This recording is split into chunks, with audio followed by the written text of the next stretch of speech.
why I taste so yeah, I guess it makes me smile. I found it hard, was hard to find. Well, whatever, never mind. Hello, hello, hello, hello, hello, hello, hello, hello.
Speaking of titanium, we are going to be working on some Foundry executioner builds in the style of Season 11. What's up, everybody? Welcome back, Bandidos. TGIF, it's Friday, May 12th, just shy of 6 p.m., streaming from the Pacific Northwest. Let's get into the show.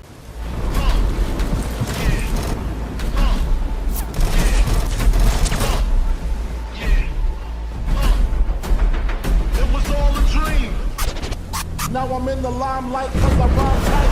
Time to get paid, blow up like the world trade. And if you don't know, now you know. Born sinner, the opposite of a winner. Remember when I used to eat sardines for dinner? Used to run G's, Lucy Beach, Mr. Freak. Brand now, Mr. Brooklyn way. Funk Master Flex, love. And if you don't know, now you know. Star Ski. I'm blowing up like you thought I would. Call a trick, same number, same hood. It's all good. Watch this.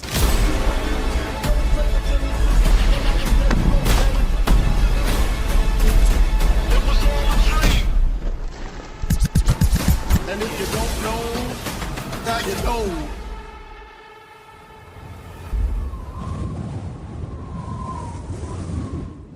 And we're live. I said we have all the Bandidos in the house. What's going on? All you wonderful Bandidos. So TGIF, by the way. Yep, it's Friday as we break into another weekend here in Tux Nation. We're going to be looking at a really cool build today. Actually, kind of been on the back burner. I meant to get to this a little bit earlier. We got distracted with something, but the Foundry builds in the style of Season 11. And so we're talking about high damage. That's why I'm calling it the Executioner, because we really want to be an aggressive tank here as much as possible, whatever that means. We'll define in this video. And then kind of show you other ways to get survivability out of your builds using, you know, some of the new gear that we got here in Season 11, as well as some of the stuff from the past, like Foundry. Don't mind that that dead body in the back there. So we have the new Cavalier gear set dropping in next season, right? And so I felt like Foundry it's a good time to take a look at Foundry, because I see some very similar things happening. With that said, it reminds me of Foundry. So that set's gonna have a reduced damage, basically like a protection from elites element, but you'll be protected from everything. We've seen that before, right? So it's now called Cavalier, by the way, instead of Paladin. But whoa, this guy is always doing that. This new layout is causing me to get bumped by this guy a lot. Yeah, so Paladin is now called Cavalier. And it's kind of in and out of cover concept, just like Umbra. That's how you gain your stacks. But it's all tank, just like Foundry. It's basically a new approach to Foundry. The way I'm looking at it, it's kind of a blend of Foundry and True Patriot in a way, which are both sort of tank builds. And what's kind of interesting about it is what the changes that they made going into PTS Phase 2 here, which started today, I'm sure you guys know that, is that they just changed one or two things, but they changed the stacks, they decreased them, they felt like there was too much defense going on. So they decreased the stacks there a little bit. But one of the biggest changes is they changed the definition of the talent, where before you were immune to skill damage. Now you're immune to all incoming damage, everything, including bullets, right? So it's like True Patriots, protection from whoever's marked, whether they're elite or not, right? So you get reduced damage when they're flagged with whatever that is. I think that's the blue flag, right? On True Patriot. So it's like that, except you don't have to tag anybody. Instead, it's more like Umbra, where you're in and out of cover to gain those stacks. So that makes it more interesting for PvE for sure. And now I can't wait to get my hands on it, actually. Where before, like when it was PvP only, I was like, yeah, maybe I'll make a build out of it. But now that you're reduced to all incoming damage, I was like, oh yeah, I mean, combine that with some sick headshot builds or Regulus builds or sniper builds. I mean, that's pretty cool. And so we're gonna get a glimpse of that, because I'm gonna show you that we already have that. It's just a different kind of thing, where that one's more proactive, sort of, because you got to gain stacks but being out of cover, where this is more reactive. Foundry's more reactive. So Foundry's going to give you total armor regen, and then makeshift repairs, so whenever you or your shield take damage, then you're going to get healed by that over time. And so it's the same but different. And so with Paladin, you can have resistance, but you still need repairs, and they give you repair skills, but you got to keep in mind that means you're gonna have to rely on a skill to get those heals. And where this one, there is no skill to get heals.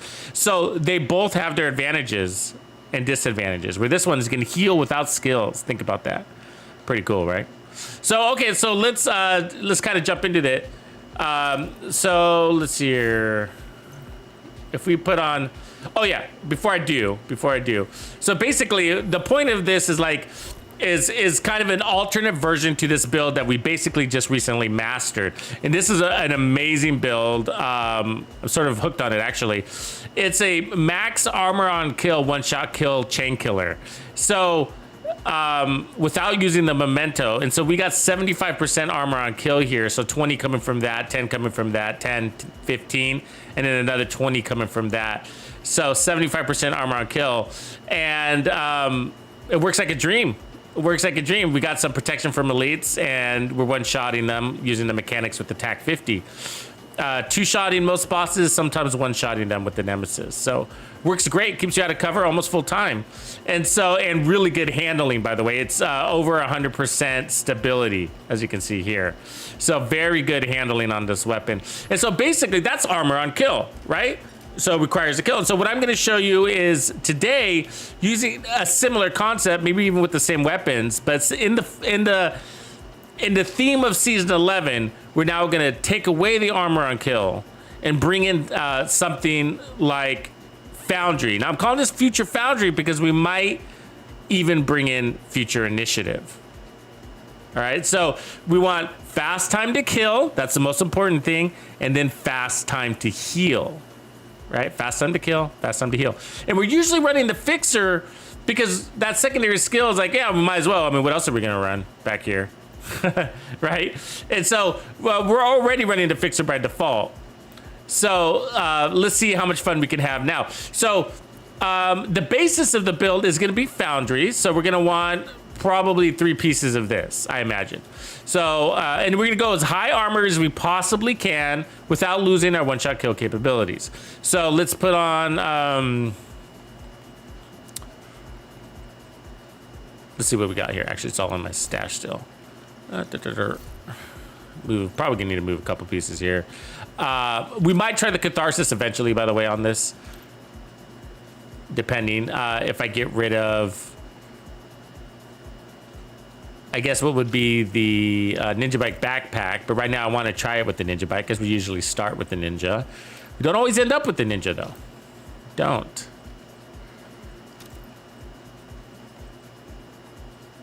But we try. Okay, that should probably give me enough room there. We could probably get rid of that. Okay, and then let's take over all of our Foundry pieces, if I didn't already. Gloves, oops, wrong side.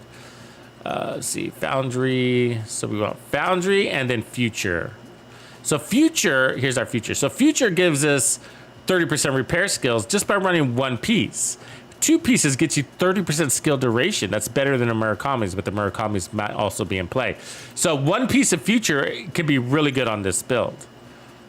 So we're gonna bring all of our Future and all of our Foundries, and then we're gonna get as much armor as we can without breaking our capabilities.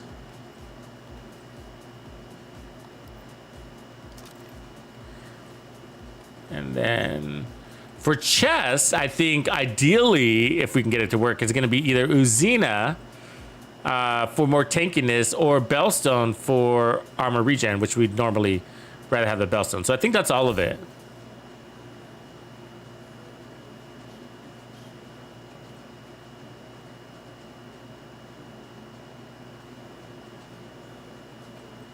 You did it on all 4 tunes? Good job. Destroyer.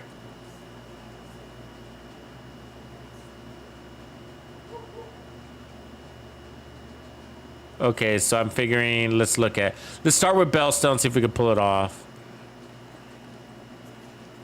And then, so right now we're 1.4 million armor, and then let's see which piece has our best future, because we'll go with that one. So let's see, this is 7.8, 7.6, we can delete that. This one, future, is 8.1, so that's better. And then down here, future is looking at 7.8, so not as good. And what about the mask? Let's look at that future mask. Future mask, future mask.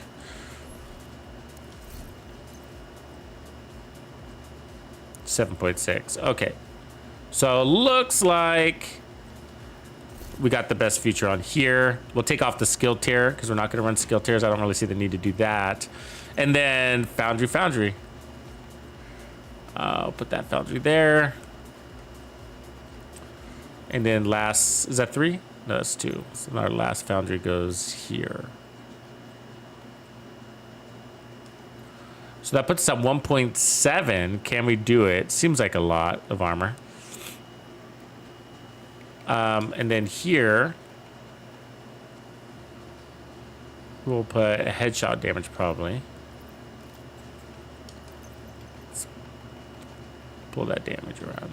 The Foundry backpack is also interesting because we tend to not need our backpack talent. So I might look at the Catharsis with the backpack talent also. That would be really cool. But then and we'd lose the repair skills for that. So that repair skills is gonna boost makeshift repairs. Maybe even better than the backpack could. I don't know. So, okay, cool. So let's get damage probably on those gloves.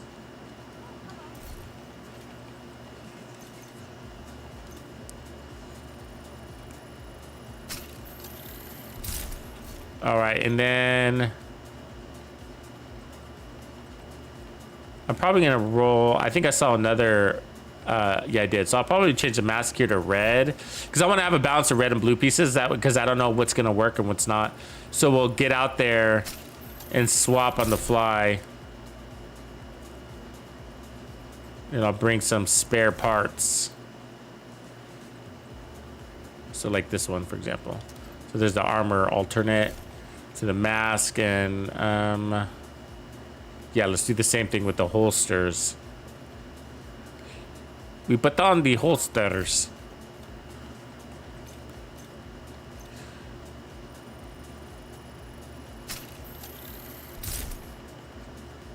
There's another one.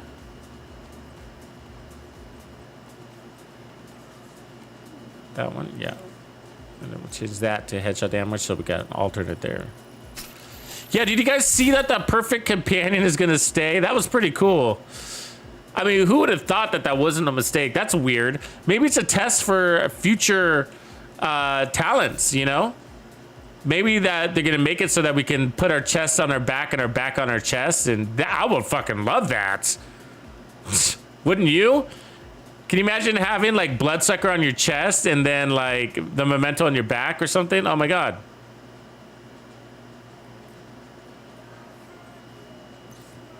I think the knees, I might roll red.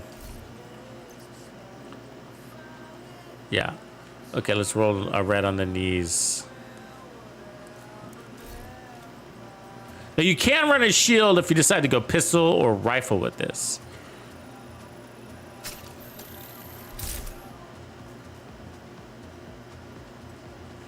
Yeah, and companion, I found, I don't know what you guys think about companion. I found it's not like ultra reliable. It's really not even when I'm running a drone, but definitely interesting. You know, it's not horrible. It's not like the worst talent by any means, but I found like when I'm playing in group and have a drone, it still like comes on and off.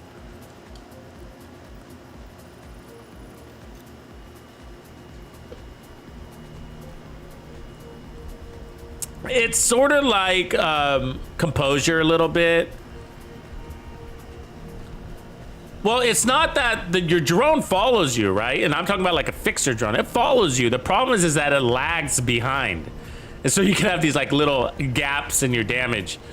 And so sort of it's kind of more like composure to that, for that reason, you know?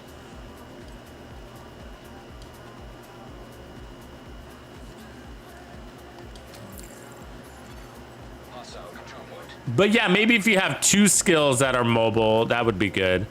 That's a good point though. Like one mender, one seeker, just so that you're always by both of them. One or the other. It's probably a good idea. Either way, it's cool, yeah. And I think the more stationary you are, the more amazing that becomes.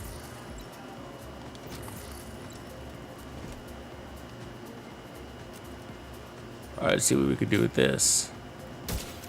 So about 8 million, a little short.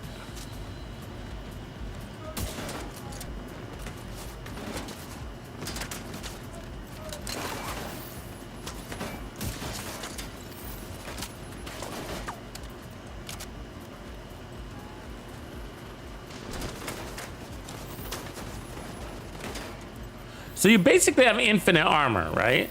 And so as you can see, we don't even have that much, that many blue cores. Yet we already, Yet we already have 9.9 on that. Okay, so we need that TAC 50. But we already have a lot of armor bars, even though we don't have a lot of armor. Does that make sense? Like, I only put 2 blues, but because we're getting the armor lift here, that 10% armor lift, it increases that to probably over 1.2. Let's look at the defense side. No, 1.2. Yeah. And so I am running preservation on this one. I might take that off, but that's going to give us even faster heals.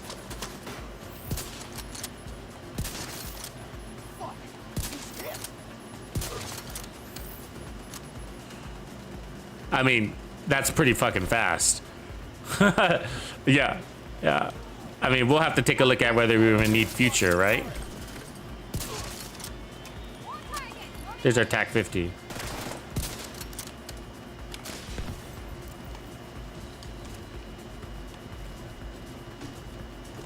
Not our TAC 50, I'm sorry. We'll have to look at whether we need future initiative. Because our heals are so fast. Or we keep future and then lose preservation. Preservation is pretty strong though. It's like really strong, right? What is it? 4% regen per second, basically. And so we could replace it with well,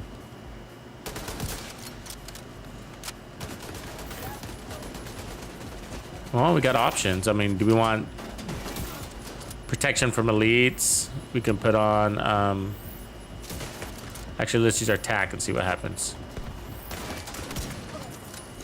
Nope. 9.7. I mean, he died. I think it was from concussion. So we need a little bit more damage here.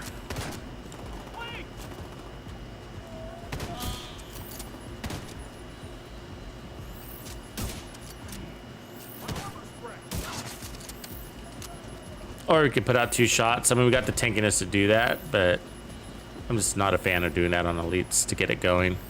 Even though the reality is your chain kill is, if your chain killing pretty good, you can get away with it. Okay, let's watch our heals here. Oh, that's pretty good.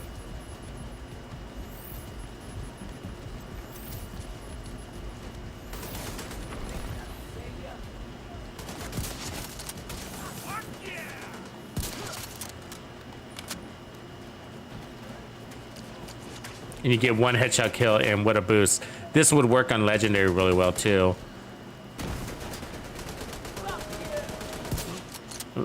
I mean, we could get the Foundry backpack on here too, and then look at some Sawyer's knee pads for that explosive resistance and not be staggered.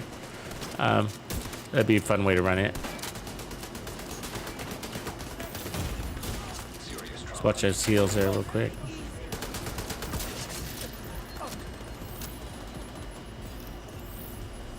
Pretty good.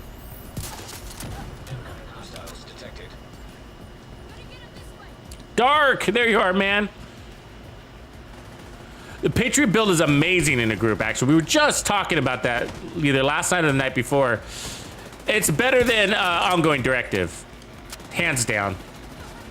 Ongoing directive is nice. It's cool, but not as consistent as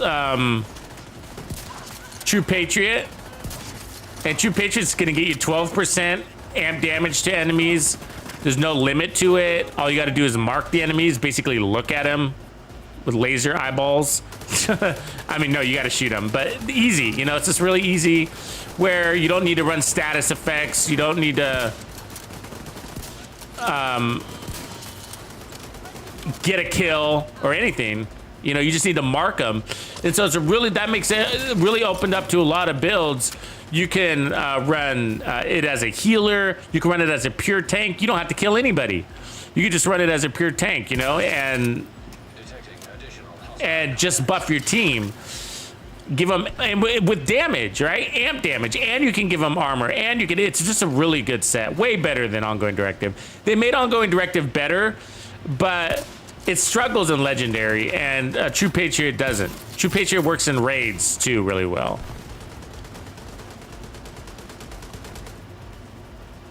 And I'm sure ongoing directive you can pull that off for raids, but if you're up against a boss, then there's no kill to get you that special ammo. So what are you doing in raids, right? And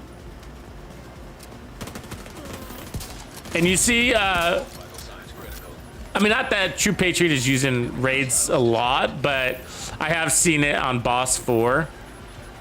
An Iron Horse worked pretty well as a tank build or stagger build. See how we couldn't kill her? So we're just a little bit short on damage there. We want the TAC 50 to hit a little bit harder. Or the Nemesis, one or the other. So we'll try to fix that, but this is pretty cool.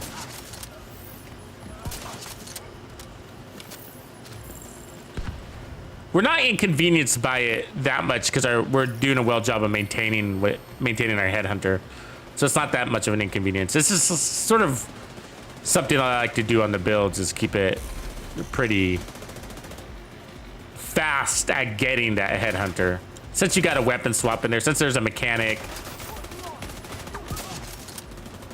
since it's your survivability sometimes, because I've been in that crunch where it's like, ooh, I really need to kill this guy. And if you can't, for some reason, because you require 2 shots, then that can be life or death. But if you got skills on your side, then that's okay.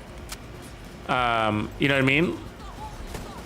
Like our hybrid builds, it's okay to not. I realize it's okay because you got skills that are actually can also kill or weaken the enemy, so that help you acquire that.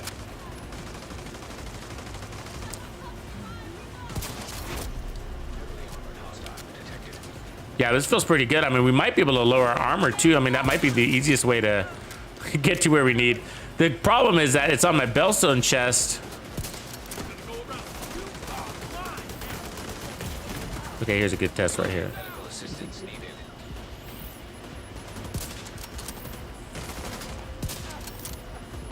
Come on, dude. All right, there we go.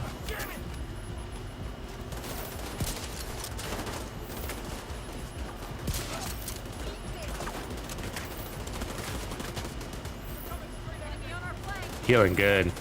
We stay in the white pretty quickly. We got back there really quickly.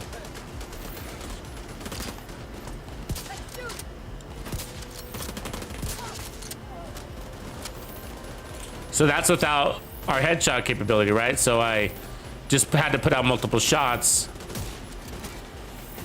Where if I was able to pull out the tack and finish with a 1, that'd be more convenient.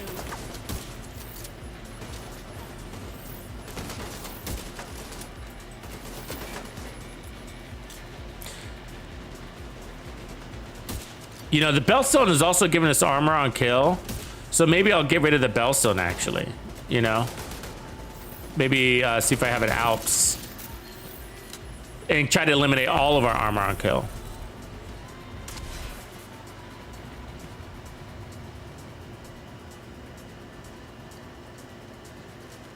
Yeah, I agree with your Equalizer. It is true. You can run it in solo play. You can.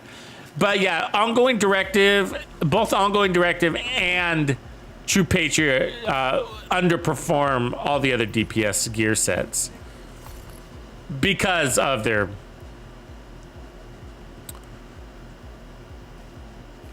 ability to buff the team.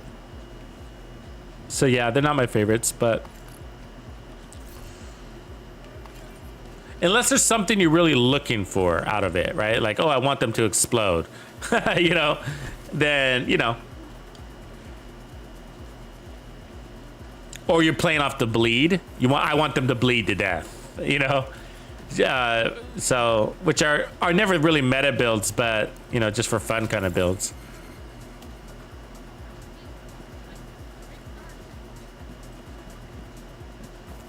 Yeah, you can run and gun with True Patriot. You can. Yeah. I've created them before in the past. I've created, what was it? The Merciless True Patriot. I don't know. SMG ones, I'm sure.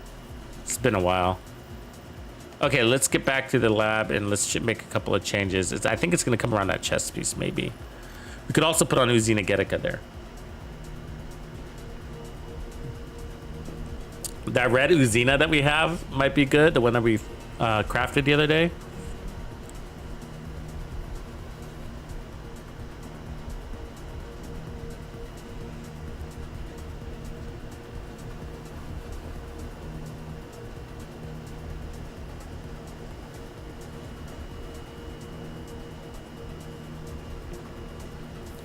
Yeah, I like that idea, Grumpy. The damage reduction's a big deal. With just a little bit of armor on kill and then more protection from links. I mean, shit. If you had 50% damage reduction, but that's stacking, of course, and then 3% protection from elites, that'd be 3 protection from elite mods, that'd be, let's say 36. I mean, that's 86% reduced damage against elites. Huh. I mean, you get the ninja on there or run it with, run another 10%.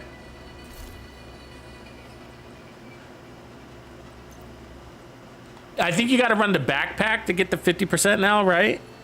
So,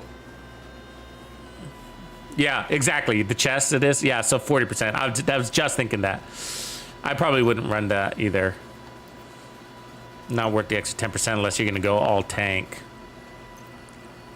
Even then, it's not that valuable.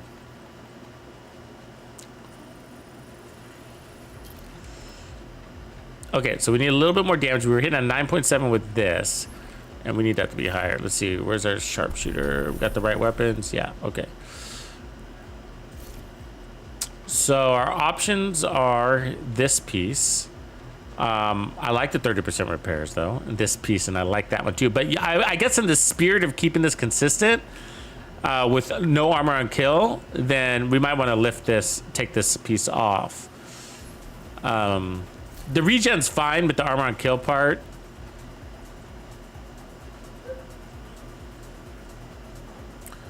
I mean, the chain killer would give us an easy lift, but I'm gonna look for because that's damage and damage to armor. That damage to armor is usually what is enough to throw it over. But I want to look at what other things we got here. We could go Brazos would be interesting too. It's not gonna help our cause, but the extra skill tier to make that fixer stronger. It's another way to do it. But you don't need skill tiers to make your fixer stronger. You can go repair skill mods. Habsburg wouldn't be worth it because that would give us marksman rifle damage. We don't need that part. We did have the Uzina, but I'm gonna look at through these real quick. We need to make sure whatever it is does still have the headshot damage on it. So that's not going to get us into a better position, but that at least take off the arm. Oh no, that one's going to be armor on kill too. What am I talking about? Okay, we need something that has damage and heals. That's a tough one. You know what I mean? That's a tough thing to ask for. Damage and heals. I mean, there's... Okay, Alps, kinetic. Yeah, I think that's all my Alps pieces right there.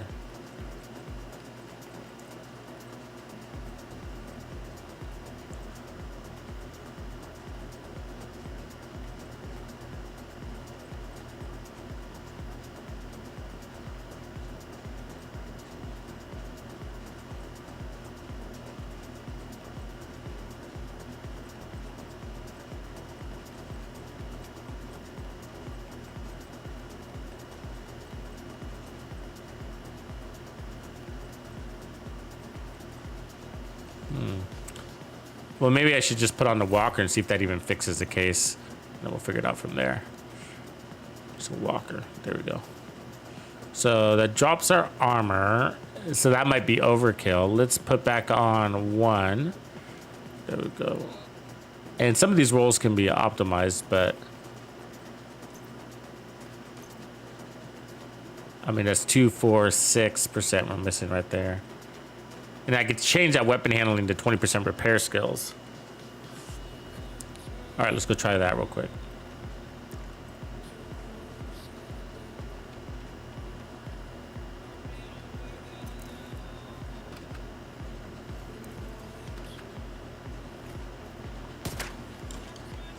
In a perfect world, I think I'd get like Murakamis, and the Ninja Bike backpack might be holding us back. Ooh, look at you, Squatty, 18 months. The Terminator skull's next, bro. You're on track. Thanks, man, for your commitment and all your help. You guys rock. Grumpy, you too. Thanks, man. Matt, thanks for holding the fort down, bro. All right, here we go. Ready? Yes, we're ready. Okay, that was enough. It was a non-crit. So, I didn't see the value though, but let me see if I can get one more non-crit. Well, actually, let's also try this Nemesis, see what it's doing. No, not enough. Okay.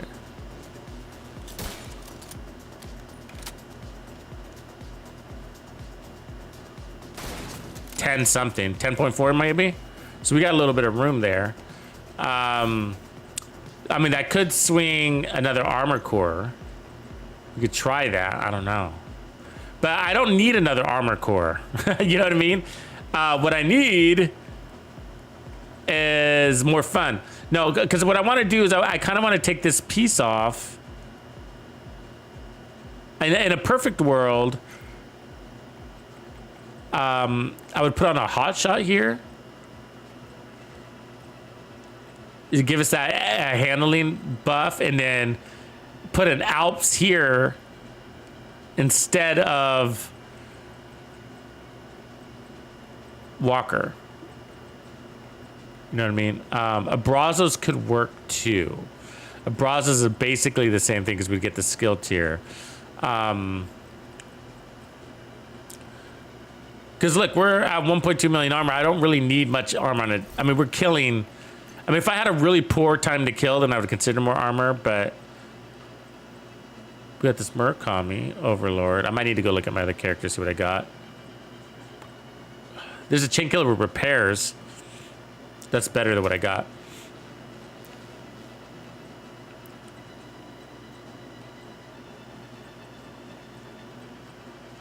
Okay, so here's one. Brazo, it's with the armor. That could work. Because I'll show you why in a second. Because the skill tier is the same thing as 20% repair skills. And I think that would be more efficient than the future. Because futures takes up 2 slots technically, right? And so the walker is a way to get our damage and our heals too. And then the Brazos is giving us a skill tier, which is also gonna go beyond our heals and help with our decoy.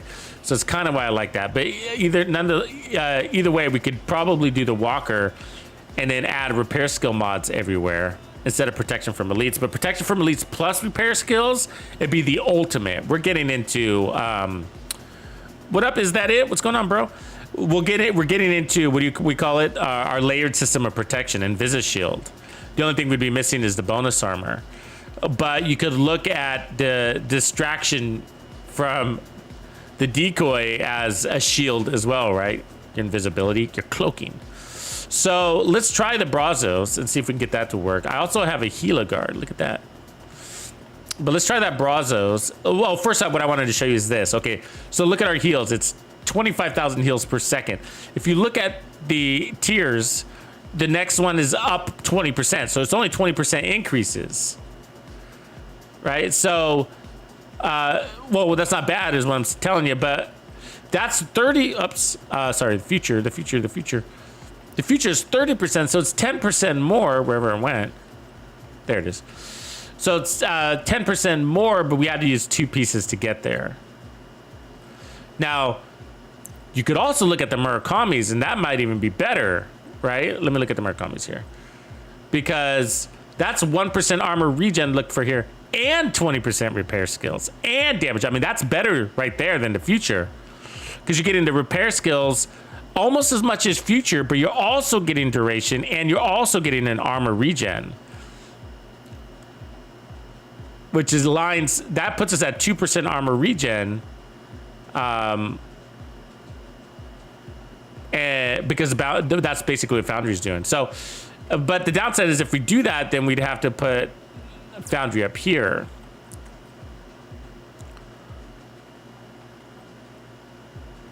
And then we don't get to use Hot shot, which isn't adding a lot at this stage, but it's more of a nice to have. And then if we can put, if we go one step further and get this one on here, let's try it. So let's put on headshot damage to get going, and then let me rearrange our armor. Grace Smoker, what's up? Happy Friday, TGIF. Ms. Cam. Oh, here's that song. All right, let me go re-roll a couple. Oh wait, we got these over to re-roll. This one at least. So red.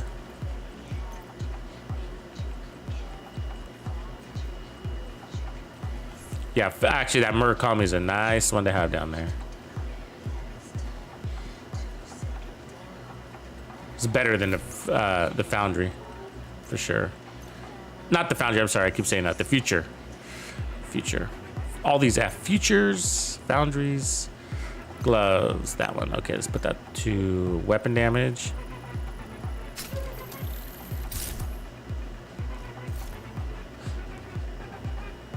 Yeah, I like that. I mean, even the 511s would work because they're gonna give you armor on kill if you wanted to do that. I'm trying to stay away from armor on kill, by the way. But right now our problem was damage, and so that's what I'm trying to fix. I'm trying to. In the last version, you saw me just running the testing range. It was working, but out in the field, we were just under the damage we needed, so we were killing with the concussion. And so it's really what we're really discussing here is the chess piece at the end. But what I think we found is that this is better. This is a better way to go than Future, for sure. Duration and repair skills and armor regen. Because armor regen works even if your skill goes down. So, okay, so we should be clearing our mark. 9.749, we didn't. So, yeah, that walker, losing that walker hurts.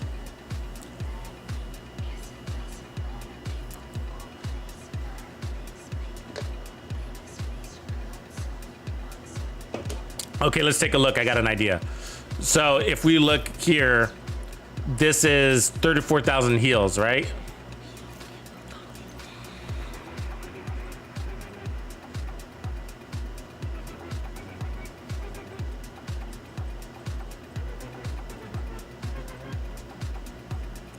So I got a walker here with repair skills already on it. So that one, that's exactly what we want, right? So that was 34,000 heals. Now we're at 38. So this is stronger on the healing department, but it's also stronger in the damage department. Probably too strong. So let me put the blue core back on here.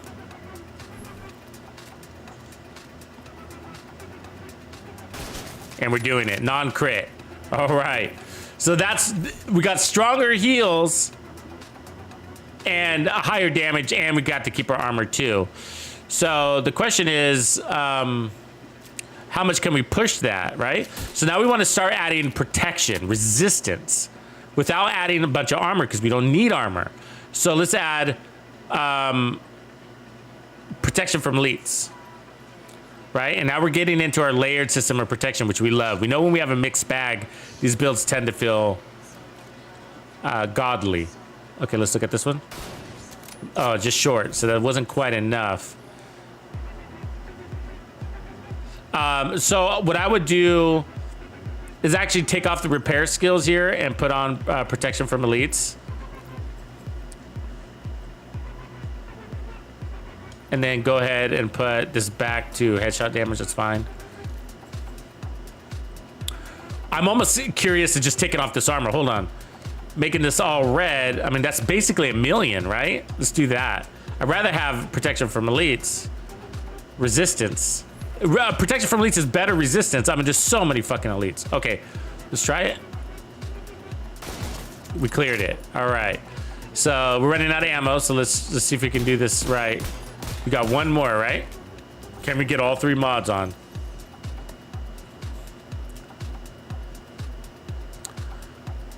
Or even more repair skills here too, or incoming repairs wouldn't be a bad thing either. Okay, so you could also do that, but I'm gonna try to max out my protection for now. and then we'll figure out the rest later. But we got a lot of heals going on, okay? So we got preservation. I might take off preservation if we do really too well on the heals. I might swap that for determined. And then we got protection from elites if we get this to work. And then we're healing the drone at 35,000, 34,000. And then we got regen at 2%, which is 20,000 constantly. And then we got basically the preservation regen on kill, which is at 4%.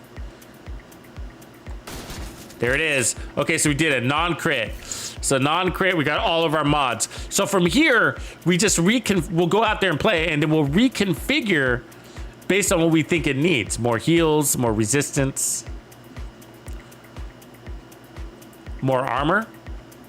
If we think it needs more armor, but we're at 1 million, we should be good. But if we feel like we needed more armor, then we can pull off the mods and put on an armor core. It'd be that easy, basically. So yeah, I would love that. Is that it? That would be sick. Multiplier mods. Or it'd be nice to be able to load it up somewhere else. Or it'd be cool to reconfigure our special weapons, wouldn't it? Let me offload some stuff here. Make your specialization weapons more useful. Yes, please.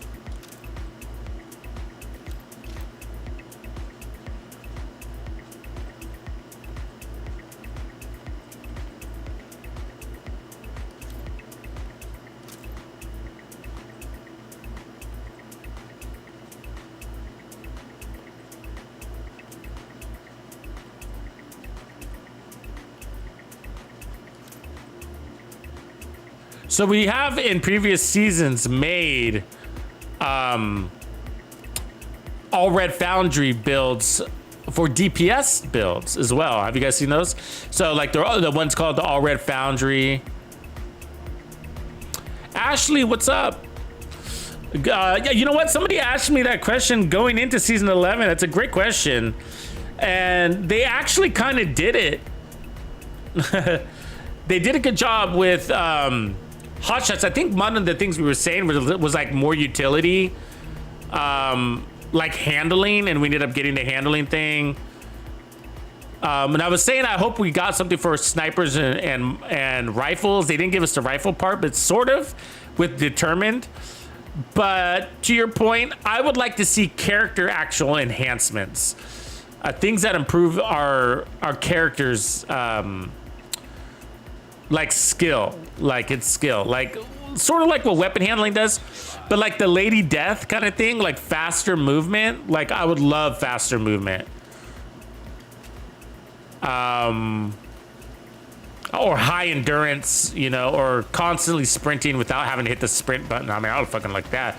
Yeah, I don't know, but something like that. I mean, I can't think of all the concepts, but steady hands. Because I think in this game, cloaking capabilities, I would love. So we have cloaking capabilities in PvP with the decoy, you know, where it hides your nameplate and then you can't be found. I would love that for PvE. We kind of have it, but not officially. We just kind of take advantage of it.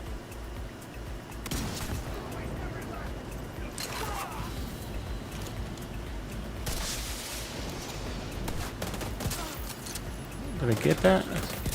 No. I don't have any ammo either. Let me pull out my Nemi.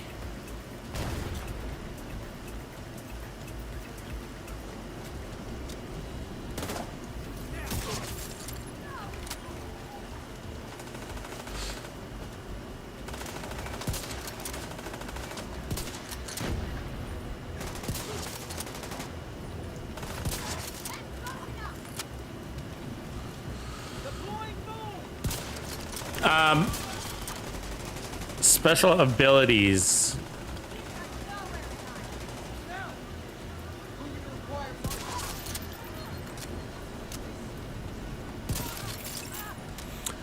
would also like something that does more on the skill haste side.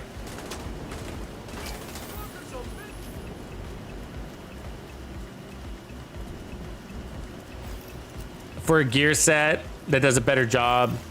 Kind of like what China Light does with skilled. Stuff like, you know, kills from cover.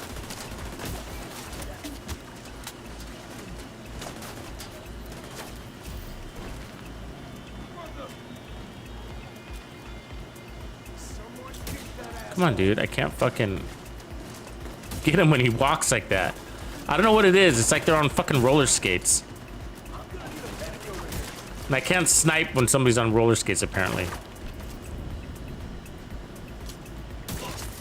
Thank you.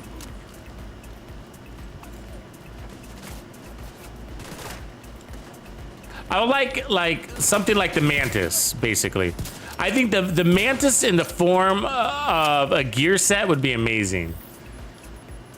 Like where you get a kill and it automatically resets your skill. I think a little bit of that would be nice to have.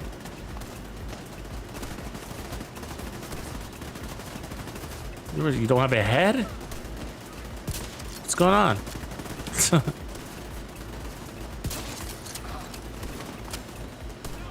Does this guy not have a head? Is that... All right, there it is. I think the barbed wire was in the way.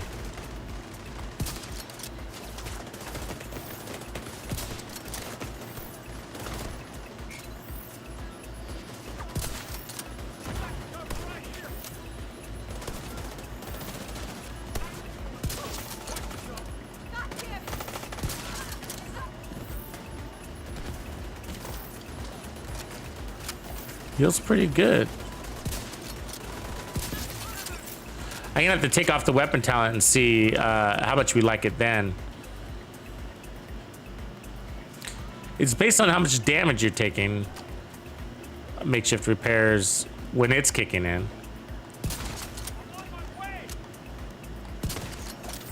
Glitch.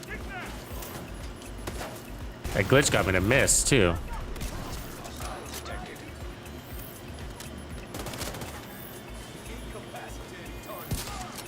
Oh, really?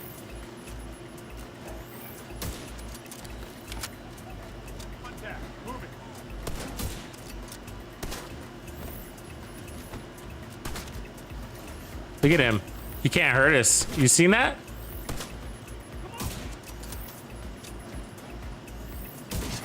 He's having a hard time hurting us with that protection from leads on top of makeshift. Oh, we have to test at the limit. The boss, she's more of a burst.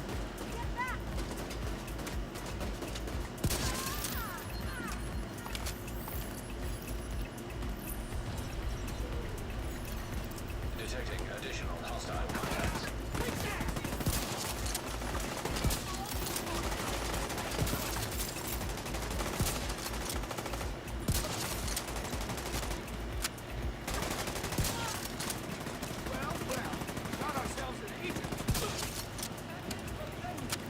Yeah, we'll take off preservation and see if we're happier without it. I mean, I like it. It makes you feel godly. It takes the pressure off the gear set for sure.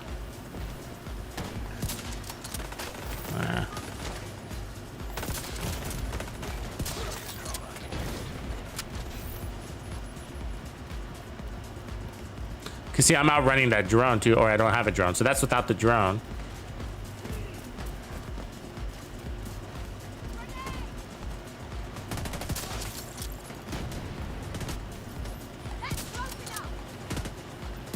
God damn it.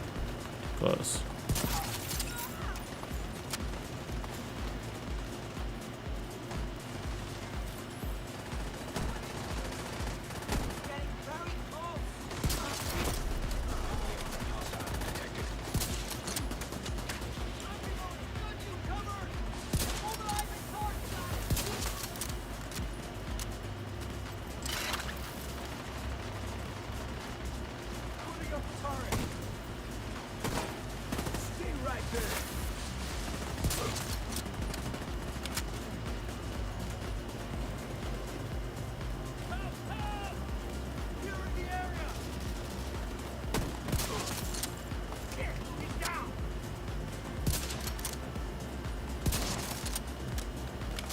All right, let's test it. Yeah, it's a pretty good one to test against too. It's kind of a standard boss. Hey, over here. Dude.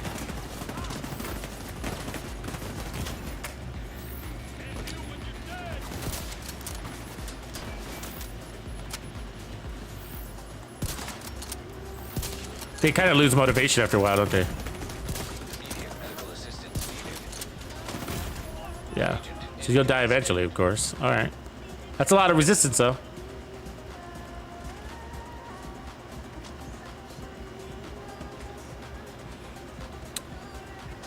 Yeah, sometimes they're a pain, man. The Wraith. Which one is the Wraith? Is he the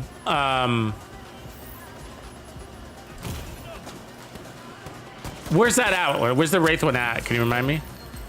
Is that the jumping jacks one? Because if it is, yeah, he is a bitch to summon. Yeah.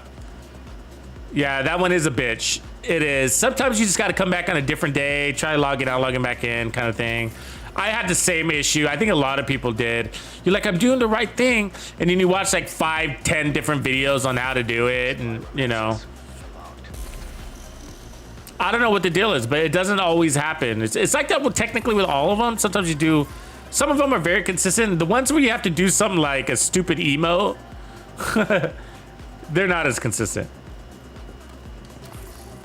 There's the other one where you have to do jumping jacks in the swimming pool while facing the flag or something like that. I mean, that one doesn't always do it either. It'll happen. You're doing it right, I'm sure. You know, it's just sometimes I've always found that with the hunters. Sometimes it's just better off a different day or different session, like log out, log back in kind of thing. Because you can spend hours on it and it's just like, am I doing something wrong? And you're probably not, you know. Okay, what we're gonna do here is we're gonna take off the weapon. Apparently I don't have the other one on me. That's weird. Okay, let's take off the weapon and then we're gonna run determine and see if we like that better.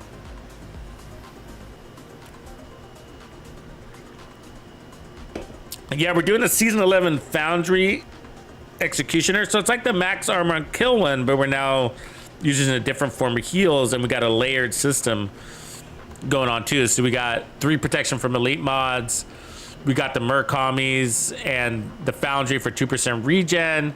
We got duration. We got repair skills. So it's a very well-rounded healer. We got a skill tier. We got the repair skills. We got more repair skills over here. And we got the 3 protection from elites. And so what we're going to do is we're going to run determined. And so this is what could happen. Like we can run determined and say, oh, we like determined better. And then that might make us lose the protection from elites and go maybe split it off to like repair skills, income repairs, plus 1 protection from elites, kind of balance it out. You know, so that's a possibility.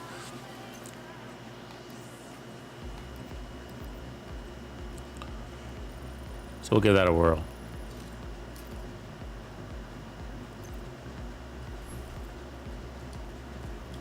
Yeah, Batsy, it's a little hard to do it without the actual gear. The weapon, for example, having the St. Elmo's.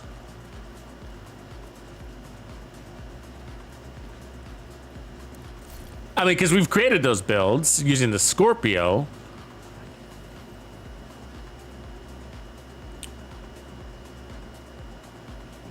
And so it's almost like insert weapon here. Almost. It almost kind of feels like that. You know what I mean? Like, so here's a good one. I want the stability one, though. That one.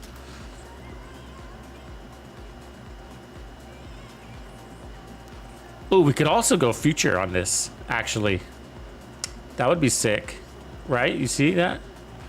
I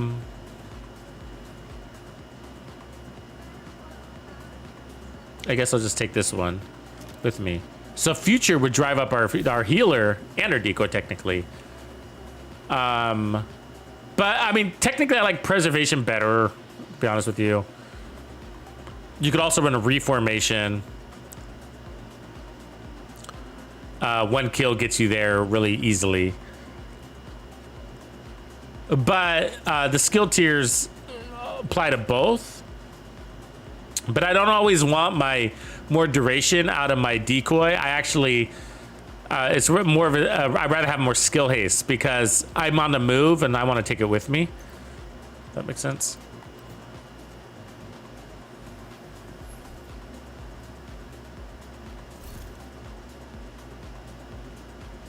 Yeah, determined for the nerf is pretty nice, but they're still looking at it. They're looking at it. It's back in the queue. It's under investigating right now, so we might see something in between. Really, I think the only thing that needs to happen is that I think we just need to keep, because it's actually pretty good. I use it a lot. I think we just not need to be punished for landing consecutive headshots. We should be able to say headshot, headshot, headshot, accidental body shot, and then the next headshot will reset it, reactivate it. So it's just, but right now you go headshot activates, headshot takes it away. Headshot activates, headshot takes it away.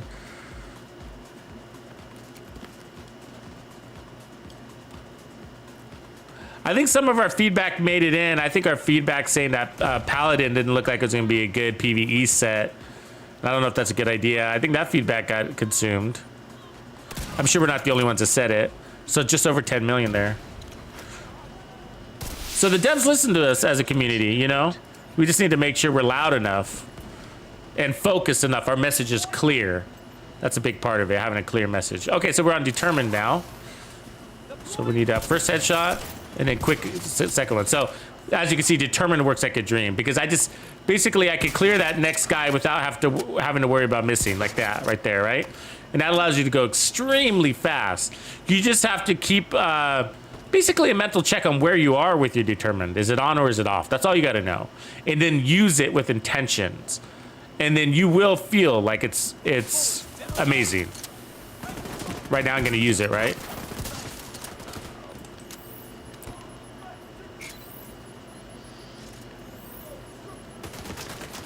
Get out of here.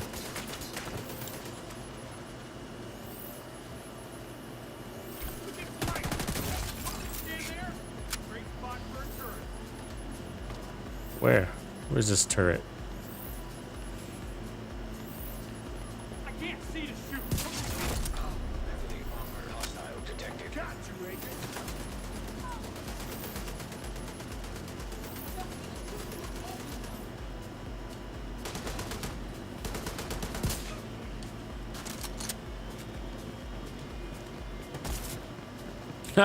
That boss bolted, man. You see that?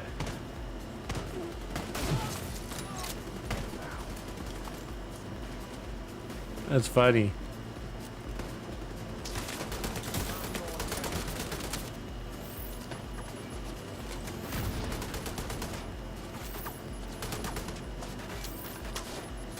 Oh, fuck you, dude. You're gonna time me out. Ah, oh, it didn't fucking launch. Hate that.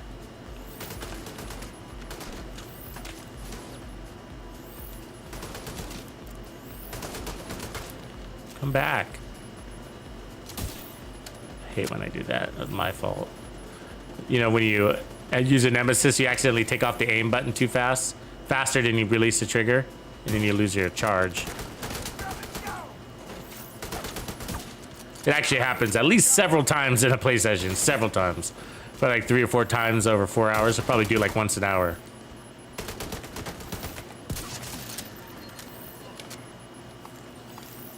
Uzina Getika's on the map, by the way. And it's a good thing to farm with that ninja bike backpack being a great piece we're finding. I'm really enjoying the ninja bike. I really am. It's not meta, but it's definitely made a lot of interesting builds for me and opened up some possibilities, especially when builds are, I'll use this word just for simplicity's sake, overpowered, right? So a lot of our overpowered builds, and what I mean by overpowered really, is I guess maybe a better way to say it is builds that are appropriately tuned to having an ideal time to kill.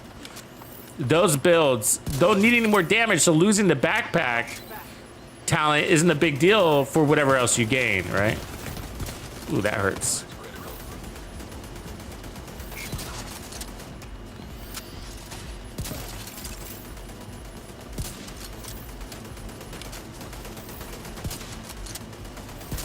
Come on, dude. Oh. Hostiles guarding location nearby. I kind of like this better. As you can see, we're doing just as good without that preservation. I'm not sure I need to take off any protection from elites. Come on, dude. Really? Time me out.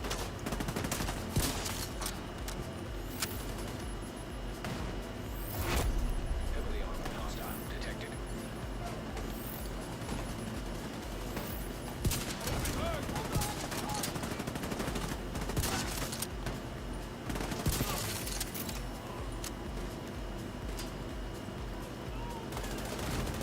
What do we got?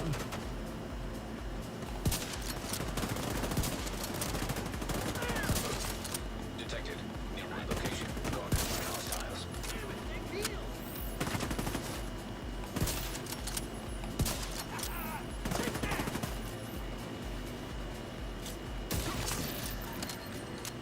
Pretty good. So this is what I'm learning. Like, I think that our weapon configuration, you know, I think our weapon configuration is Supply room access. really good.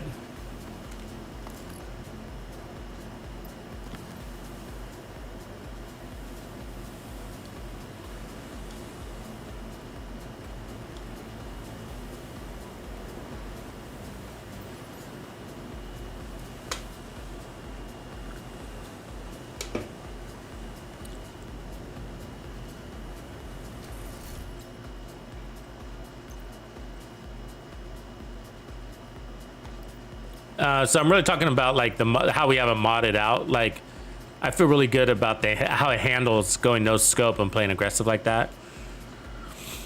Which is why, you know, I don't miss not having hot shot because of how we did the weapon. But if I was running a different weapon, then my feelings about that would probably change.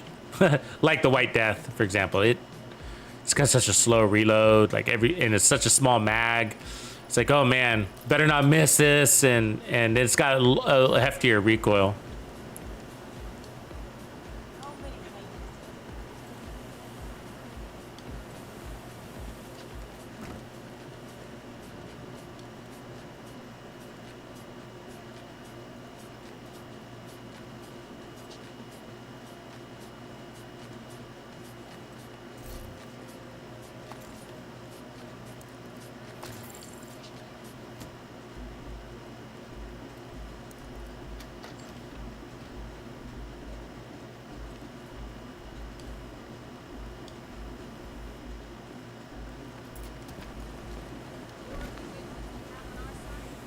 Okay, I need to do it again. Let's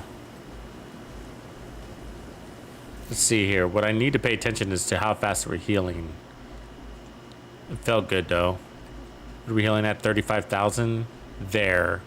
And then that's a variable, the makeshift repairs, and then the 2% regen is another 25, I think, right? So we're basically always going at 55,000 regen per second. We could boost that,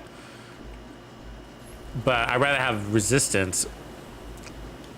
Let's one more like it is, and then let's see if we feel differently about that without preservation.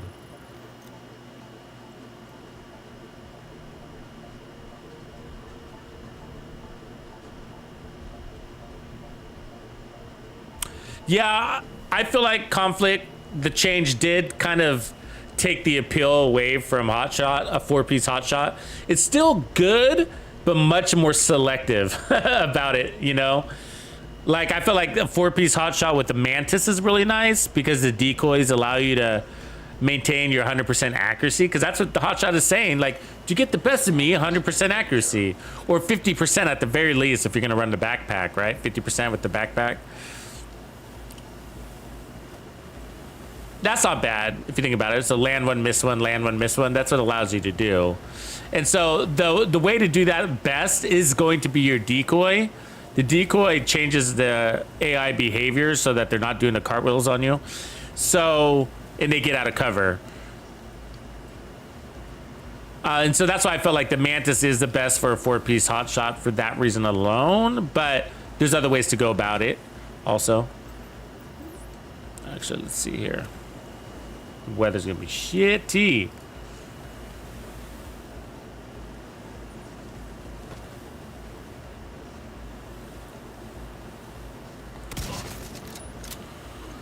Okay, so we need to watch our heels and see how fast, if we like the speed. But based on that last mission, is that right from guy? He's always got to go first. He's my Achilles heel.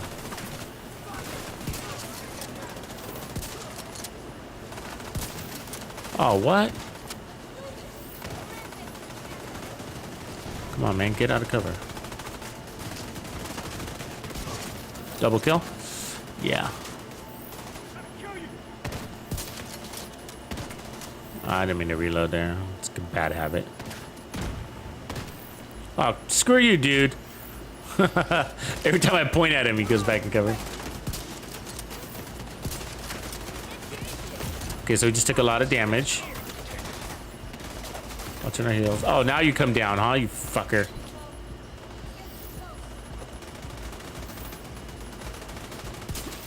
Aw, see, I timed out. Damn it. It's not bad, though. I mean, preservation was definitely better. But by the time we got the kill anyways, we were back to full.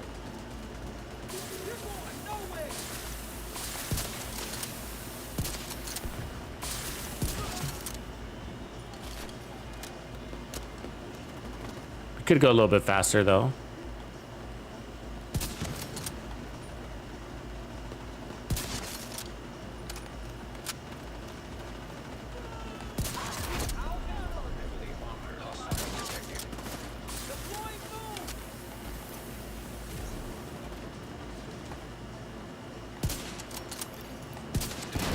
Ooh.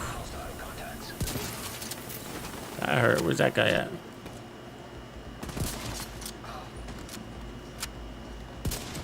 Got his punk ass. Damn, right on the money right there. That was a good shot.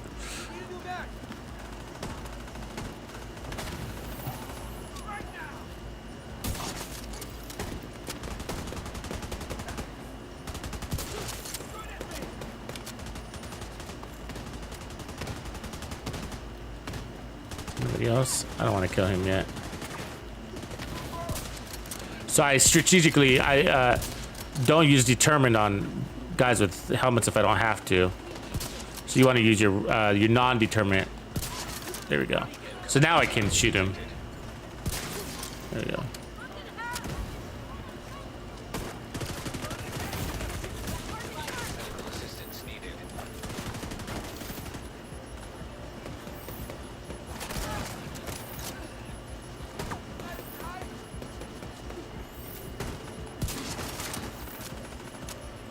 Yeah, it's close, huh? Because the heel's just right there.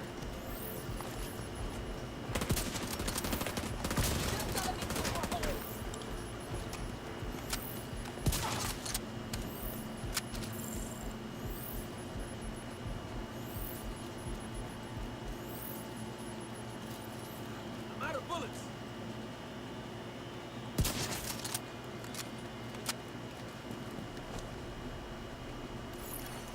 Detecting additional hostile contacts.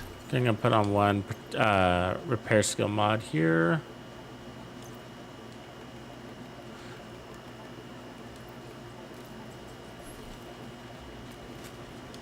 No! No way to head up from here. Just behind water.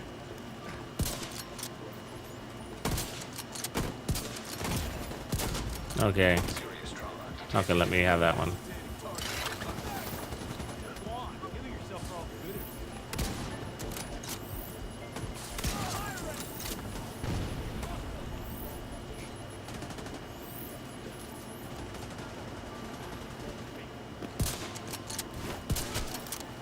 Oh, fuck you, dude. Come on. It's always one asshole, huh?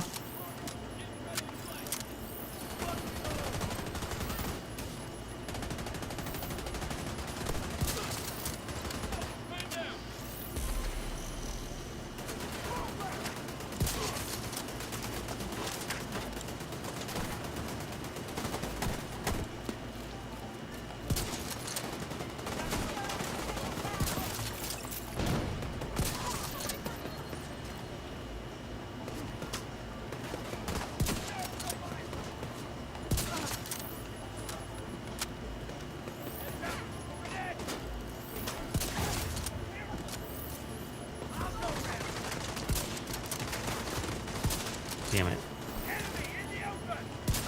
Oh, fuck.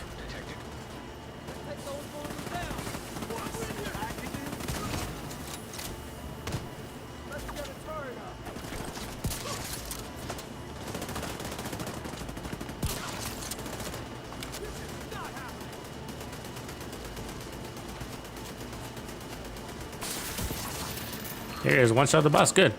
Good enough damage to do that. That was about almost 20, just under 19. Just over 19.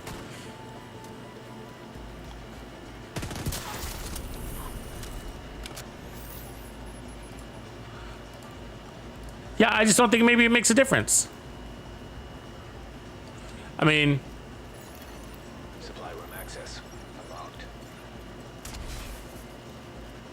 because basically you're killing enough guys where, I mean, you're killing fast enough where, you know, sometimes you can be in a pinch. But we're staying close to cover enough where the difference is just standing here for a second or two and popping out to get that kill. You heal fast enough to give you the time to heal enough just to get you to that comfortable place where you're gonna stick your head out.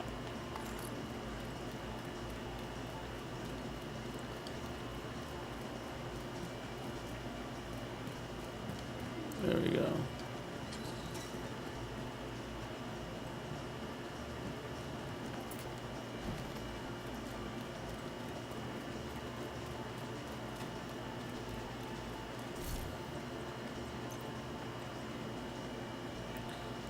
It's a nice looking gun, but yeah, I don't need it.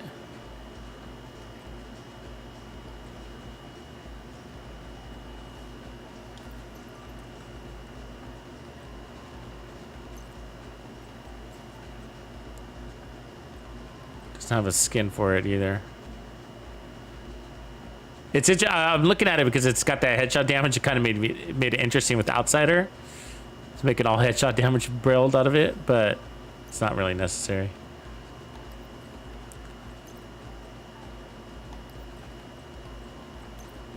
I like having builds to demonstrate concepts mostly, you know what I mean? Like, I'm gonna put the protection for bleeds here. Because you go whatever way you want, even incoming repairs.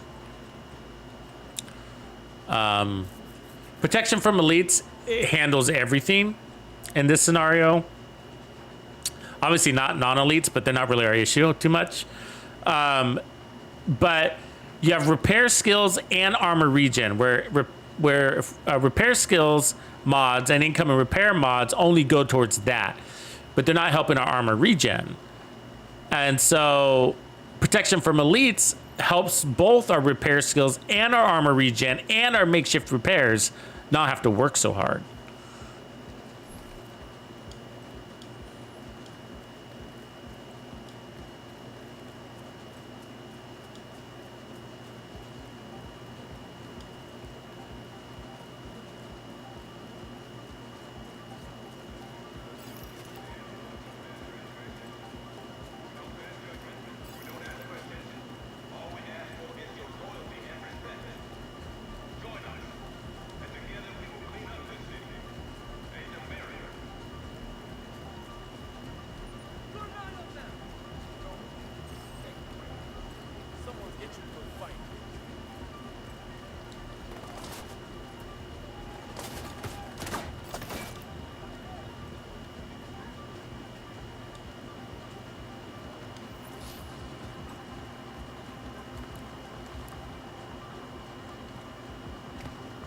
All right, here we go. We're gonna make it there. This always feels like the longest part of my route. Civilians in distress.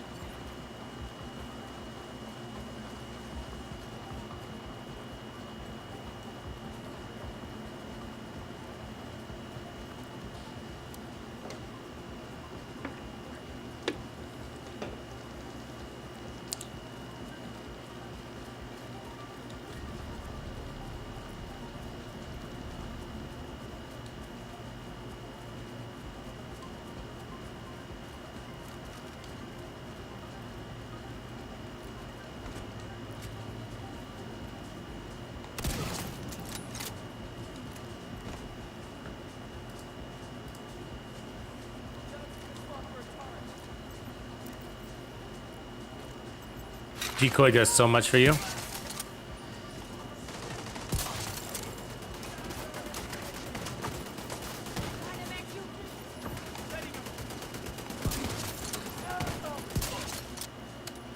Definitely go faster. We're determined. Huh? About twice as fast, really. If you think about it.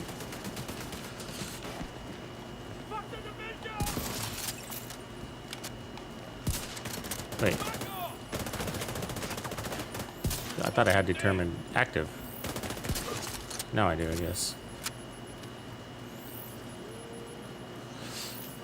Determined also, one of its secondary helpful things that it does is it helps earn and preserve your specialization weapon ammo.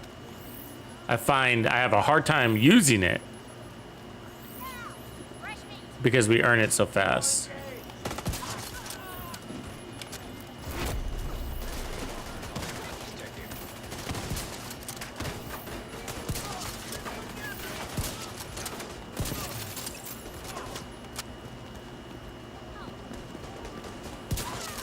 That's because we're not getting all body shots, pretty much, right? The body shots is what gets you to have to use your specialization ammo again. Who are we shooting at? Oh, I thought I had it. Must have reset.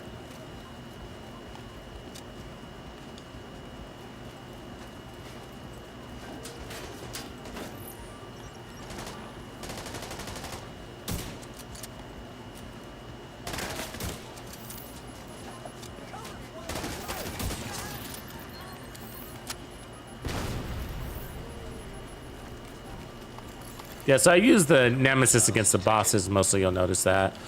Because the TAC-50's got that reduction in damage to named enemies. I don't know why they did that. I guess in case you're using your rocket launcher too much on bosses, I don't know. But because you don't need to be up full armor. You need to be a fighting strength, right? So that's how fast you need to heal. What's fighting strength? You know. Come on, beat this guy.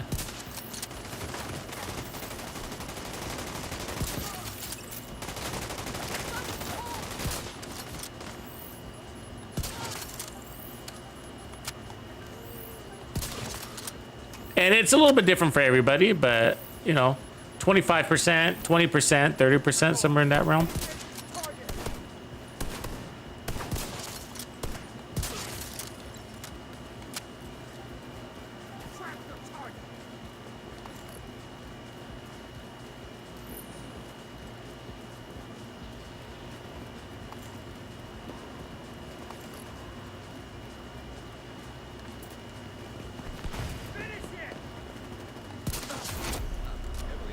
Oh, we were just over there.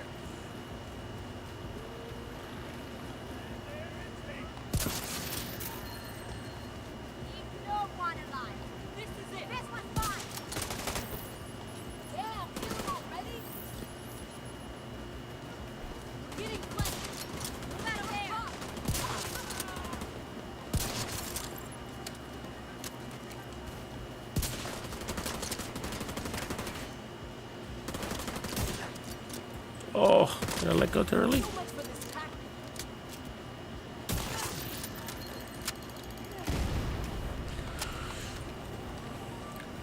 Freakazoid.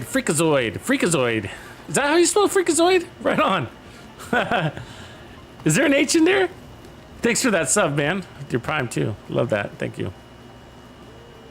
You're committed now, man. You're locked in, bruh.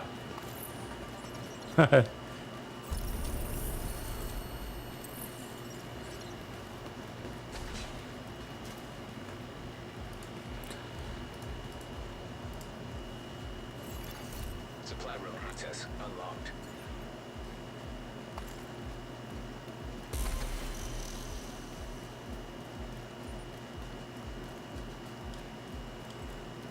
Yeah, I didn't like that Keener fight either, man.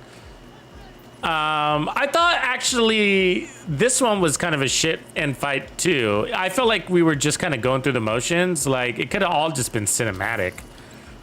You know, like, I mean, was Razorback really hard? I mean, not really, you know.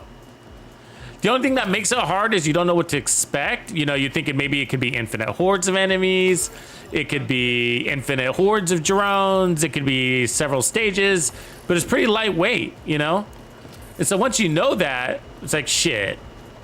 That's how I was kind of recommending people. Don't even fight it on heroic. It's not even worth it. Just put it on normal mode and go on autopilot. Enjoy the show. Because that's what it is. It's just a show. I mean, even Coney Island wasn't hard. I mean, that striker build that I ran the other day with it, we just walked through that thing. You can just go with any standard DPS build with that. But I think tank DPS builds are... The tank part is really helpful. And then if you're going tank, you might as well run shields. Just, obviously, it's pretty strategic to go for those EMPs first, no matter what build you're running. Oh, good gear. Always think about your priority targets. It's not always a human. It's not always an NPC. Sometimes it's a mechanic.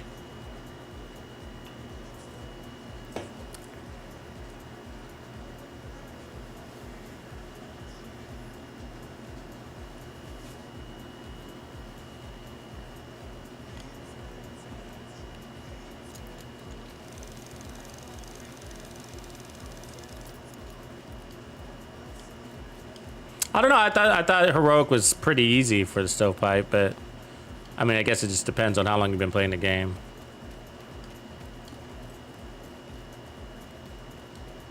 I thought Anderson was a little bit more difficult with the infinite waves on heroic when we were at the. You guys remember that?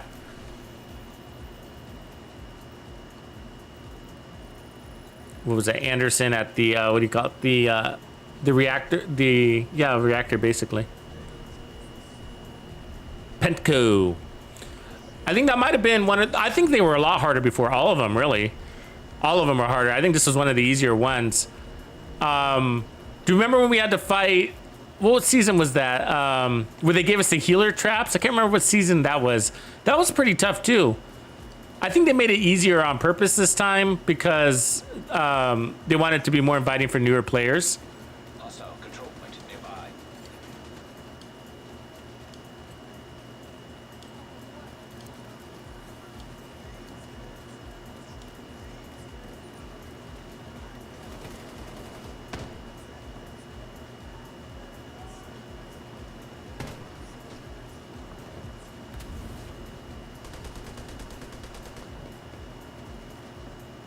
See, what are these guys doing?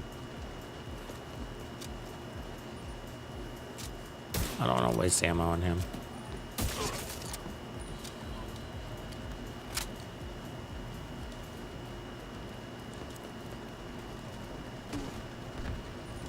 Yeah, I don't remember what I ran for Anderson. Oh, I ran the Nemesis sniper build, a Nemesis build. A non-explosive build.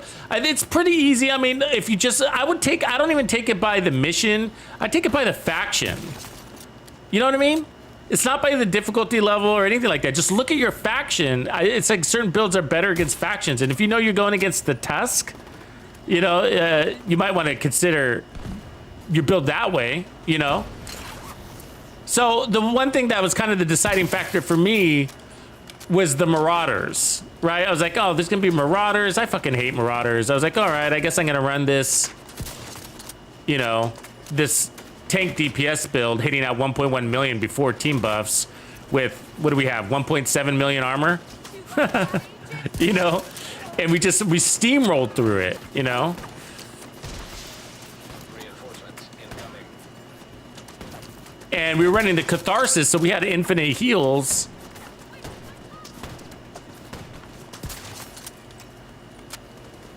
And then from there, it's just like anything, priority targets. Who do you kill first?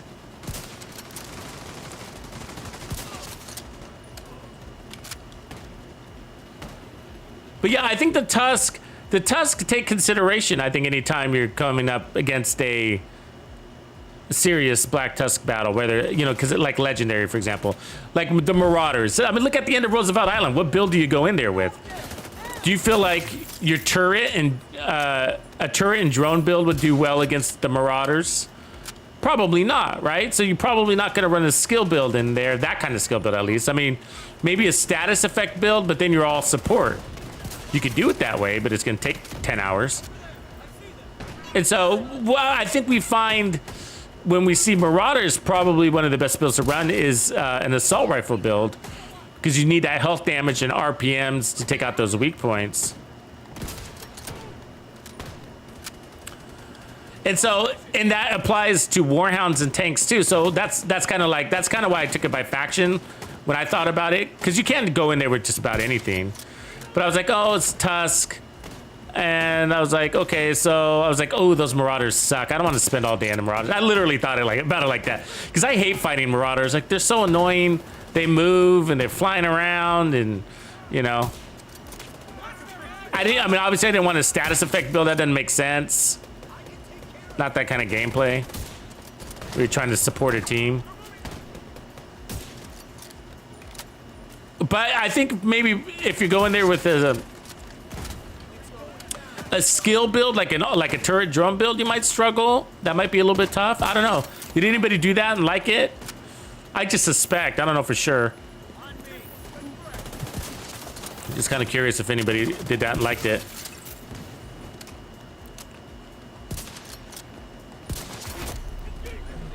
Hostile detected.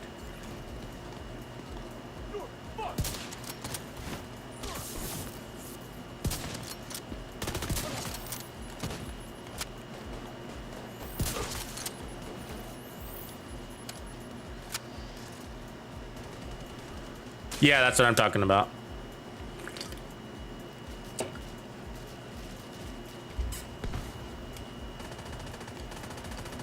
I mean, I think you could have, I mean, probably a little bit more resistance than an all red strikers. I think that's a little unnecessary. Probably for a lot of content, but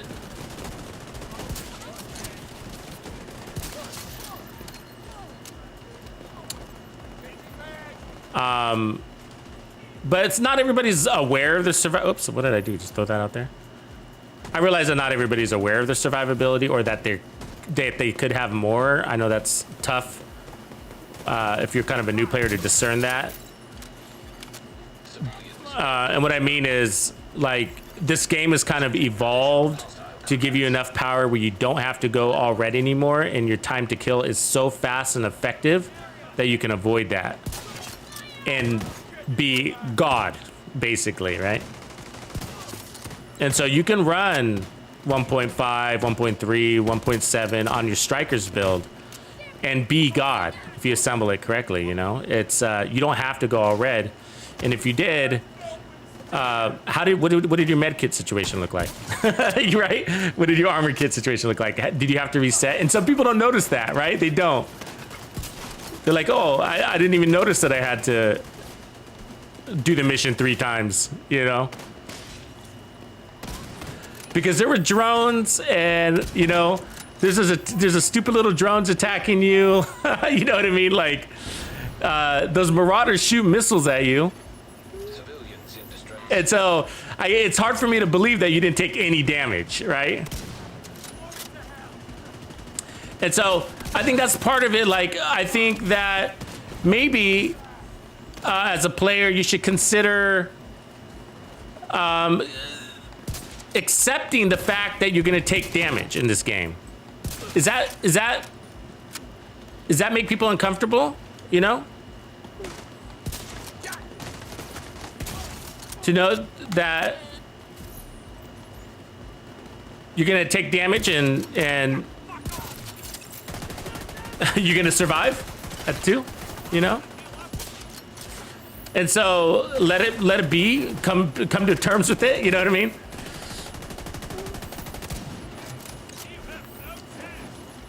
Because I feel like when you don't build for it to some degree, whether it's armor on kill, armor regen, protection from melee, whatever it is, whatever your way is, many ways to go to it, then it's sort of like being in denial that you're never going to take damage, you know? Because I agree that your best defense is time to kill, right? It's the biggest portion, but it's not just that. And to say it's just time to kill is sort of ignorant. I don't like using that word, but it kind of is, or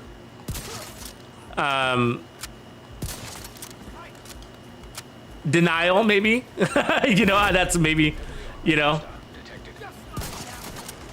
It's like pretending that you never take damage in this game. This isn't like, no way, you know, you're gonna take damage. It's part of the game.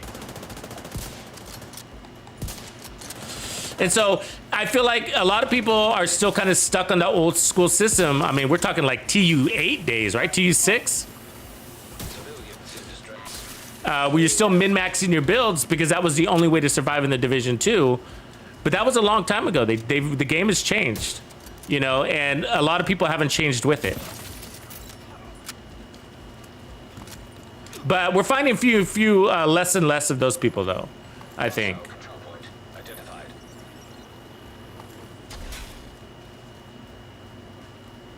Yeah, some people are pretty grumpy.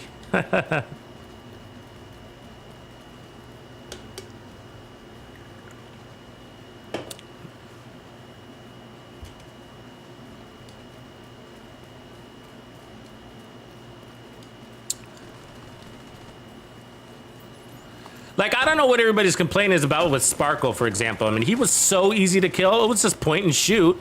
The hardest thing about Sparkle was that he was running around so much, you had to chase him.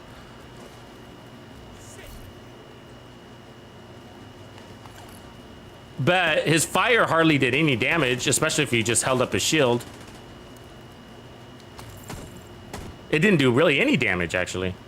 The only it was more of an inconvenience when you were on fire, because you couldn't ADS. But, I mean, did you die from the fire?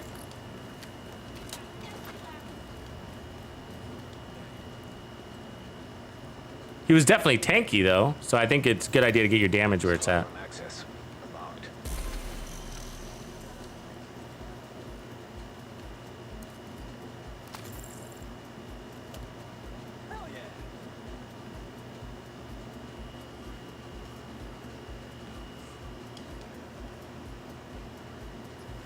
Yeah, the heal trap is hot garbage. I wish we got that reverted.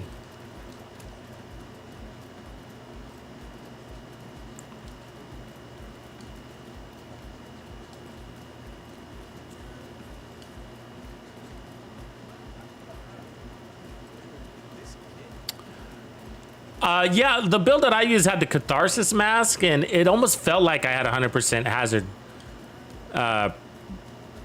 protection against him, and I didn't have any hazard protection. It's kind of weird. I thought maybe he was broken for a minute.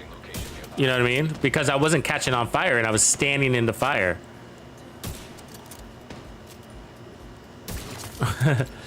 And I caught on fire a couple of times. I mean, you can see the gameplay. We did it live. But it was just like, I mean, never really a thing. The one that really damaged, that was a little harder, was the Lucy, you know? The one that spins with its turret. That was the one that was doing the real damage. I thought Sparkle was more of a distraction.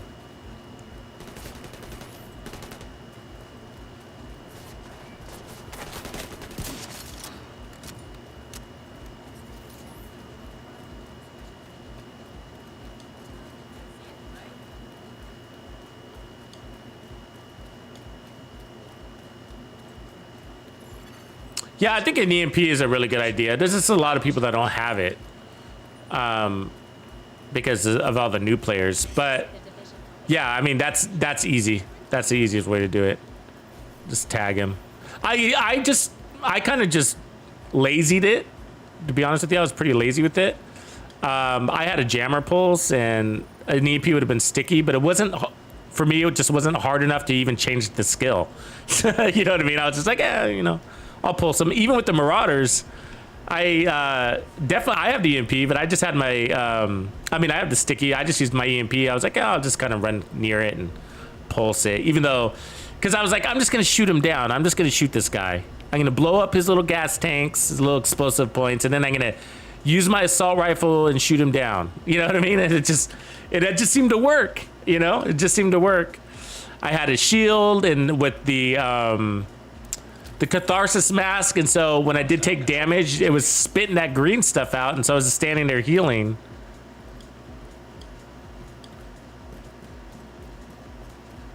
Yeah, Burster's nice. That's a great idea. But sometimes it's sort of like the Scorpio effect. Like I'm not a big fan of Scorpio, and I know a lot of people are. But it's sort of like the Scorpio effect, and the Scorpio does have a nice base damage and all that stuff. But it's sort of like, you know, you can status affect them, you can, and that does hold them still and make some things easier about it. But you could just also just kill them and get it over with, you know.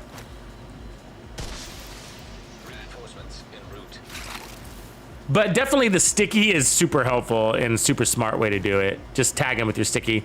But I guess what I'm saying is, like, I wouldn't really roll into any special build over a couple of Marauders. Unless you were like in a full squad,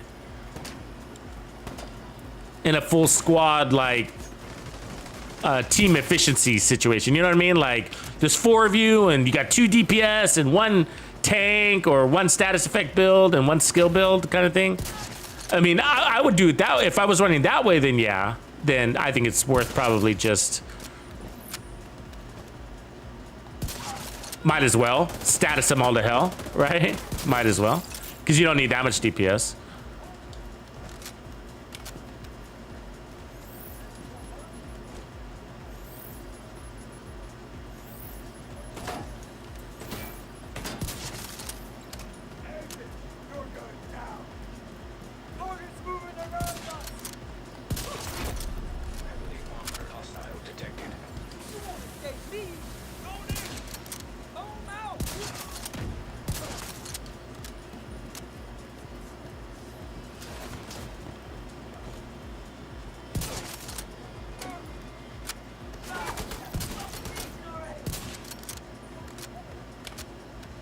I should probably try. Oh, Harry, did you use the... Okay, I was asking that earlier. I was wondering if anybody ran a skill build and enjoyed it. You know, I didn't try that, and I didn't really see anybody do it. So I was kind of wondering if it felt like, anybody felt like it was effective. Because if they are, then skill builds can really make the content easier. If you need it to be, because they take so much aggro off of you.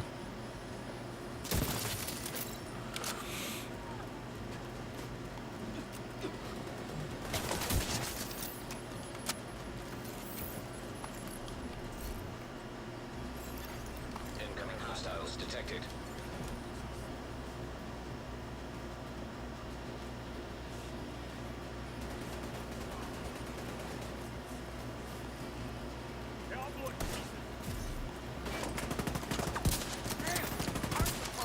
Oh, you little...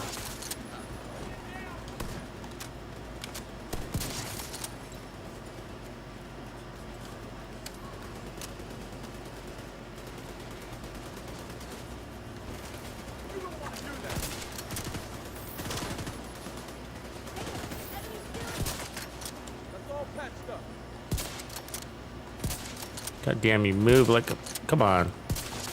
Thank you.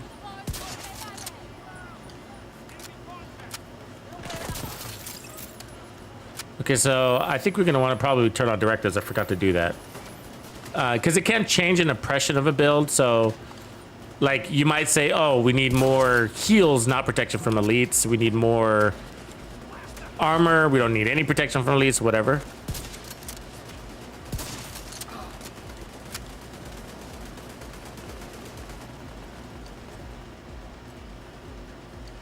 Yeah, total Miker. That's right. That's what I did. I just used a striker build. It's easy. You didn't even have to get in cover.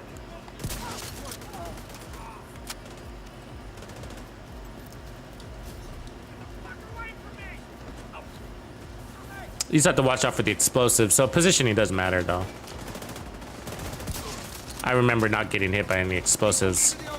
And I think that was kind of luck. I mean, I didn't really know where to stand. I was just standing. Just happened to be standing in a place where I didn't get hit with explosives. That was true.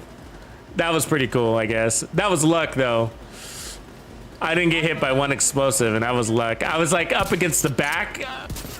Basically the back of the fence, and there was like this shack there, and he just couldn't get an angle with his explosives, but yeah, you'll get the hang of it, man. Don't worry. It'll get easier.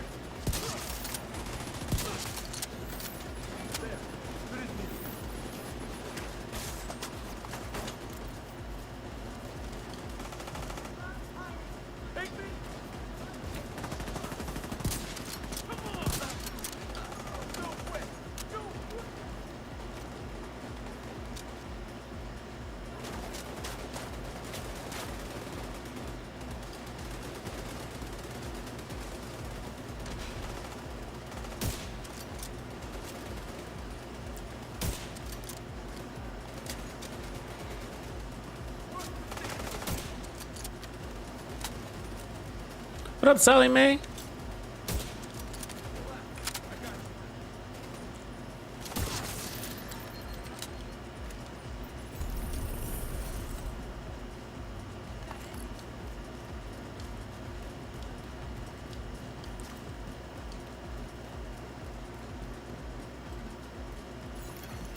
Supply room access unlocked.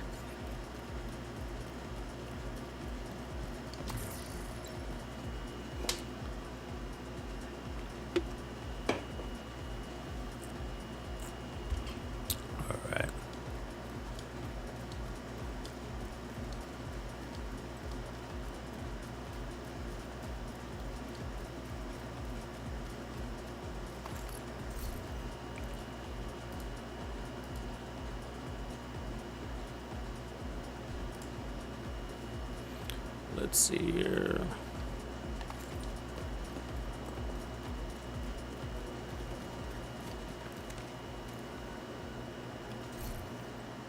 Okay, I'm gonna put on directives here. Let me just grab this gear real quick in case there's something good.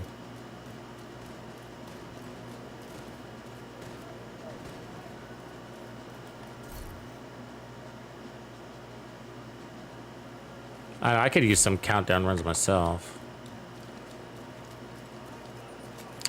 I kind of go on autopilot when I'm in there, though.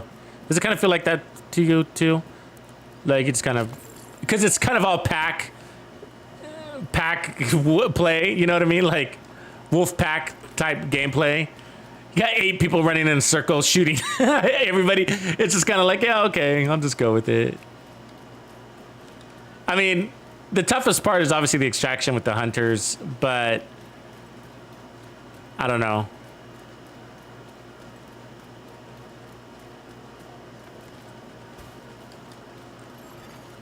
Friendly control point nearby.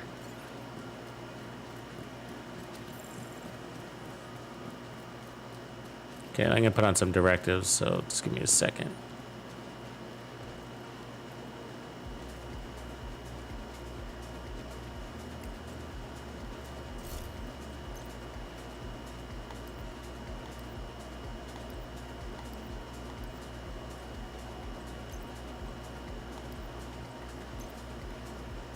Because once we test this with directives, what I want to try is then actually running with the catharsis I really enjoyed running the Catharsis the other day. I really did. I forgot how great that thing can be.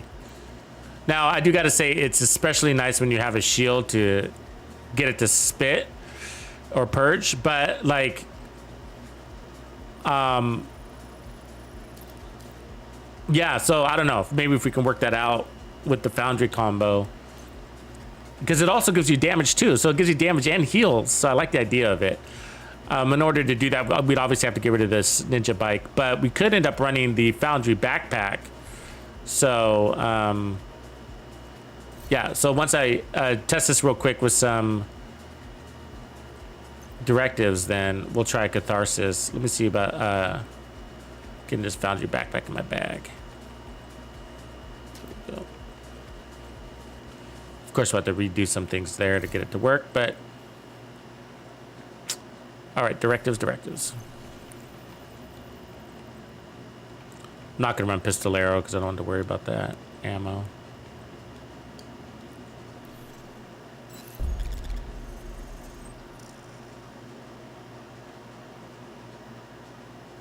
Yeah, Point Man Galvanize is great. Are you running the Scorpio, I guess? Try it with not Tip Spear, I'm sorry, True Patriot too. That's a good one to add to that mix. And I think that new gear set, what are we calling it?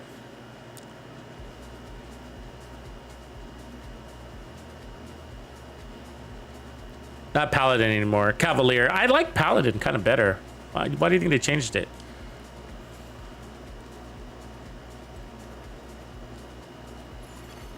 Hostile control point identified.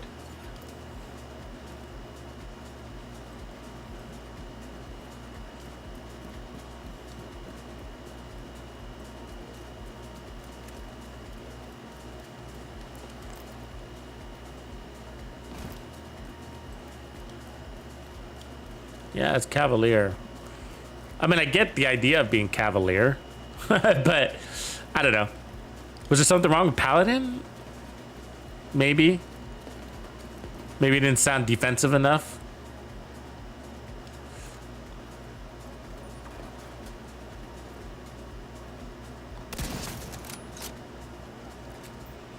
Try to keep those turrets off my ass, you know? Reinforcements incoming.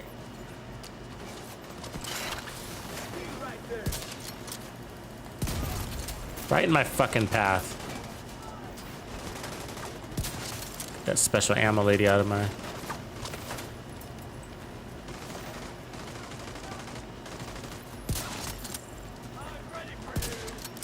Just get this guy.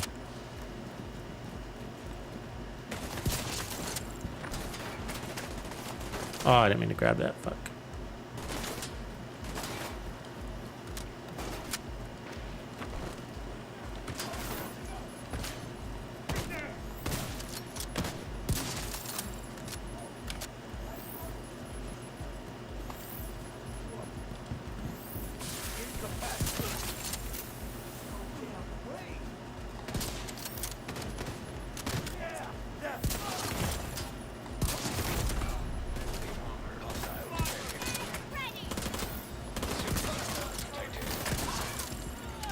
Reinforcements in place.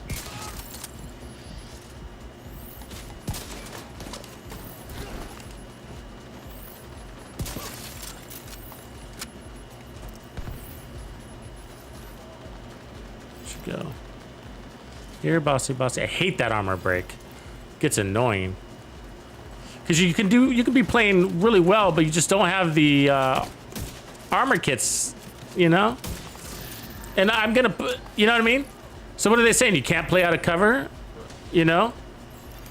Is that what they're trying to tell us? Hostile contacts. That's kind of what they're trying to tell you, right? Because that's what I was saying. Like, you got to accept the fact that you're going to take damage. And so if you build accordingly, which we have, then, like, I'm taking damage and I'm cool with it, right? But they don't give me enough armor kits to deal with that armor break situation. And so it just becomes a directive that I kind of don't want to feel like running, even though I can, but it's...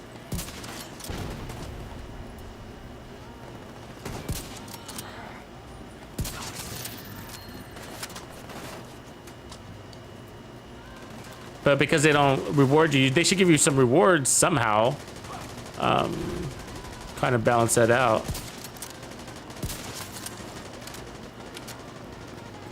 I don't know. What would that be? Like guaranteed armor kits, or I don't know.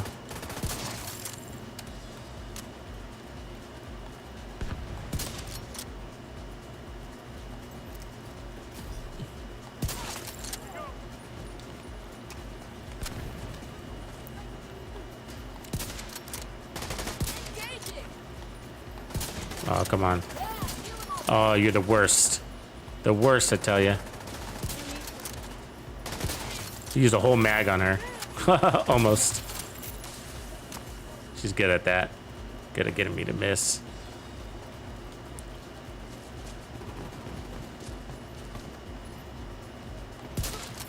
Oops. That sucked. That's my impatience right there.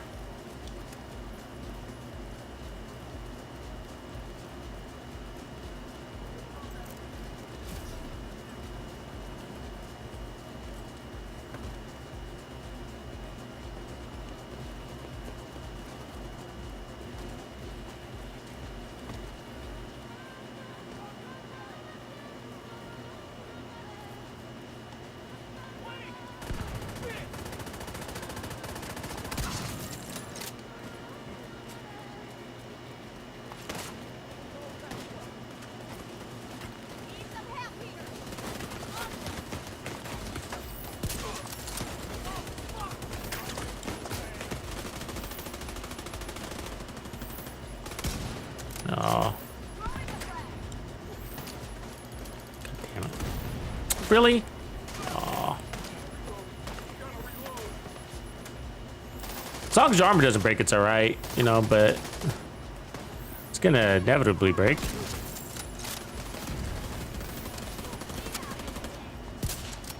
What? I just got a headshot kill. How the...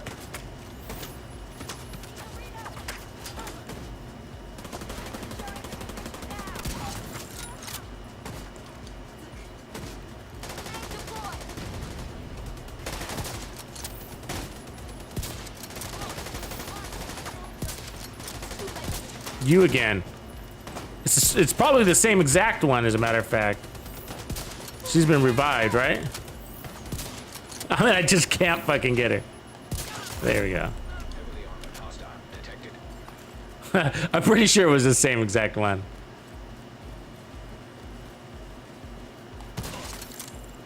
Who's here? Let him back. There to hide. I'm just gonna shoot you again. There we go. Firing on the objective. Target near. Oh my god. Son of a bitch. I keep doing that. That was like literally the third one in a row. You're dead meat.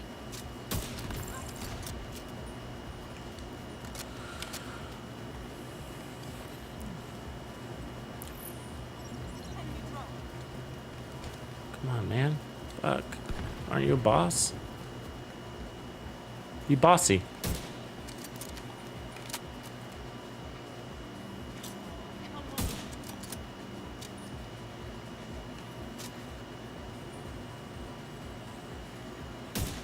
Oh. Oh my god.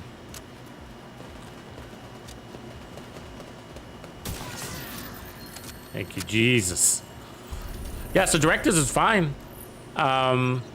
So I think we can work on a new iteration. I like it. I like it. I think it works really well. Just a different way to heal, Supply a different way to build. And I feel like just as much survivability as the armor and kill one, but if you're kind of, how would I say, like a little bit newer to sniping or not as aggressive as I am maybe, then you probably would prefer something like this over the armor on K one, okay? Armor on kill. So here's the armor on kill one over here that we created a couple of days ago, really, and we're kind of perfecting it, which basically did, right? So that's 75% armor on kill. It's insane. And so this one, is all through healing, no armor on kill. I even took off preservation. So it's all passive. And you got 2% regen, you got repair skills, you got protection from leads, etc., etc. And so so that's good, because the difference is that the healing isn't so much in your power and is passive. So like with armor on kill is if you don't get a kill, then you're dead, right? And sometimes you might struggle with your sniping, or you might struggle with your headshots, or maybe you're still practicing, you know what I mean? And so if that's the case, then you want to take the heals a little bit more passively. Where if you're kind of an ace, if you're a crack shot, then armor on kill is easy peasy, and you don't mind having it so much in your control, you know? So I think it just depends on how you roll, how you want to play.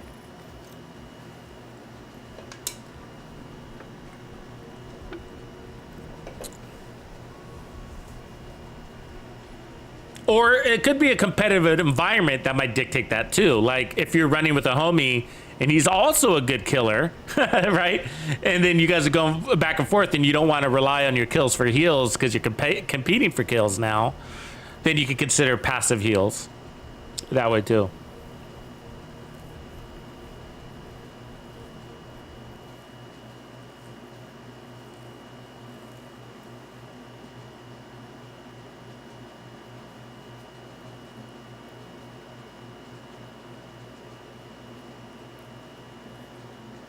Oh, I like your guys' take on the Cavaliers, Lester.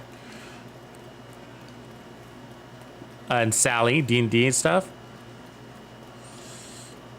And whoever else. Dr. Hannes, what up? Okay. So let's take a look. So now I'm going to save this because I love this. Actually, I like that build. And then you still have options too. So if you're like, oh, I'm too good on the heals, then let's add handling. You know, you could easily drop in one hot shot for sure. Pick up 30% handling. You could easily throw on a scope, right? Definitely throw on a scope. I wouldn't change anything much else though. If you're playing from cover, this is fine. I'd probably just remove the Murakamis. Probably. All right.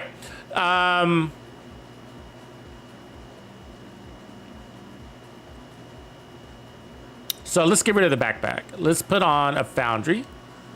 And then let's see if we can get in the Catharsis and see what that feels like. And then we're going to need a fourth piece of Foundry down here. And that gives us our 1.1. We're maintaining this. This should probably still do the job. I'll go and put a headshot here at first, and then we'll see. So the backpack gives us more heals, right? So increase makeshift repair speed from 15 to 10 seconds. So that's more heals per second. And remember, it's all about time to heal, time to kill, time to kill, time to heal kind of thing. So, so what I'm going to do is go ahead and roll that red, and then I'm going to put the blue like down here instead. So because I saved this one so I can roll it red. That makes sense. So recal, let's see, backpack.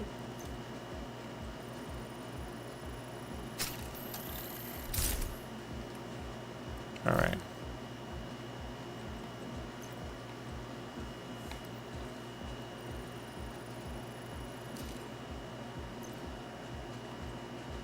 And I'll just go ahead and leave that one mod there. We should be good. I just want to go see where we are damaged. And then...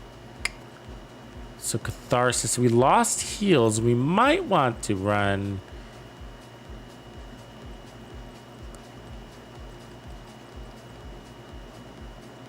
Preservation on this one. We don't necessarily have to, but I just think that to kind of give us the same... I don't know.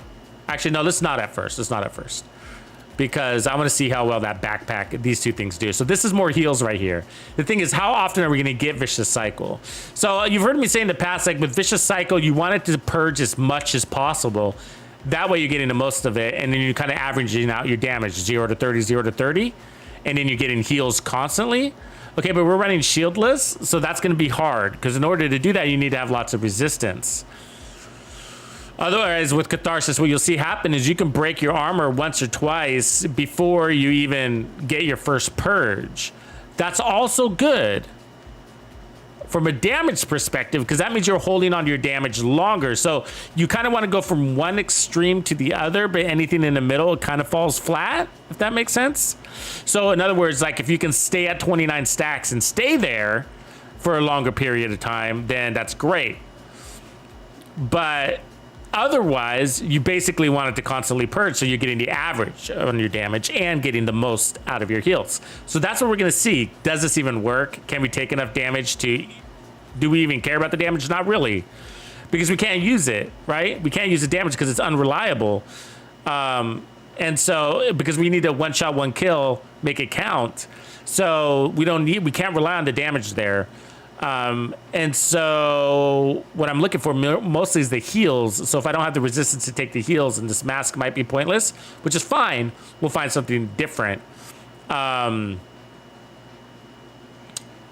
I don't know what that would be actually, because I kind of like the idea of running this backpack here, but we could put more damage on the mask and then, or run a 2-piece Brazos concept and get more skill tier and armor or something. And by running the Picaros to get that weapon damage, that could be good. That could be cool. So anyways, let's go give it a try here and see what happens. I'll go ahead and take off the directives for now, as we're in exploration mode.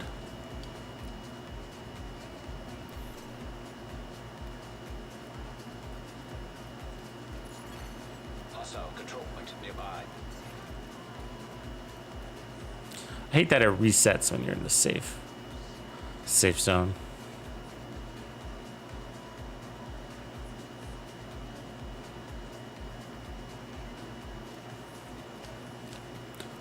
Reminder, the newest build from this morning, that SMG build, the Unholy Tech 9, is pinned at the top of the chat.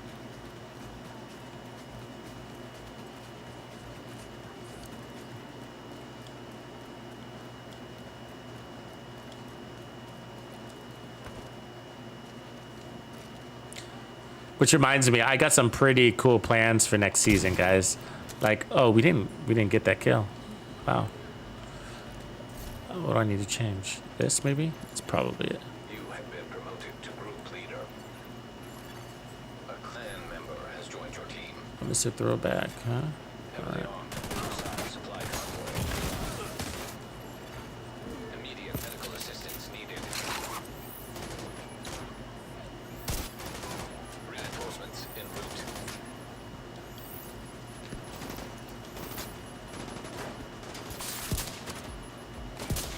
Did you guys like the quality of life things? I didn't see a lot of big, you know, on the patch notes, I didn't see a lot of big things that were like, it's kind of like, okay, you know.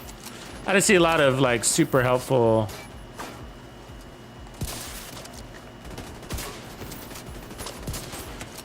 I mean, they weren't bad or anything like that, but.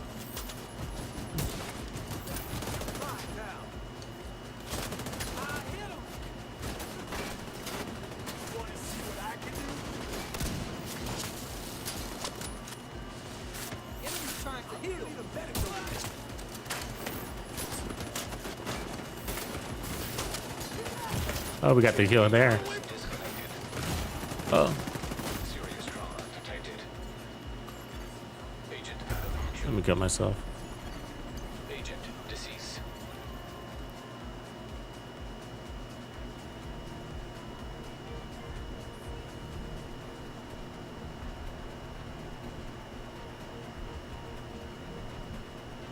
Yeah, so I got some new things coming. Mostly to make the content like way more engaging and a more variety of content too. I think more entertaining, more variety.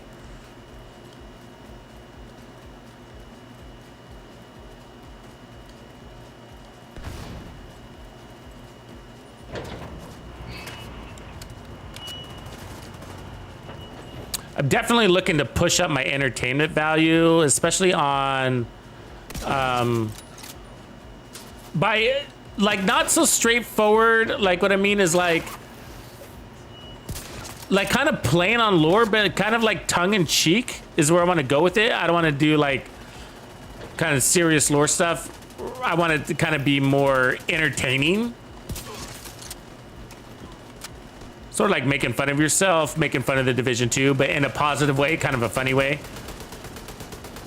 But in a really high quality content format, like super high quality. Which would be the differentiator, because I'll tell you, we don't see anything like that in a Division 2, you know? An agent has gone offline. I mean, we got storytellers and stuff like that, like NGN, and he does a pretty good job and stuff like that. So that's not what I mean, but like, I mean, like from like an engagement perspective of like graphically entertaining. And one of the guys like I've always liked in the past is the Russian Badger. You guys know who that is? Anybody know the Russian Badger? Like, he's somebody that I aspire to. I think he does a really good job. He doesn't deliver on the same pillars that I do. You know what I mean? He's almost pure entertainment, you know? But he does a really good job on the quality of his entertainment, and it's amazing. If you don't know who he is, you should definitely check him out. He's covered the Division 2 from a sponsorship perspective when it launched. You know, he's over 1 million subs, so he's like one of those guys that basically rarely does a video unless he's paid for it, right? So, so he doesn't do Division 2 casually.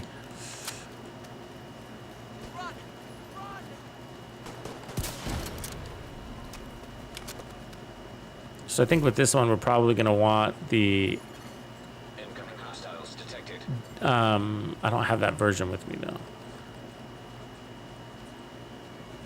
I'll take this one.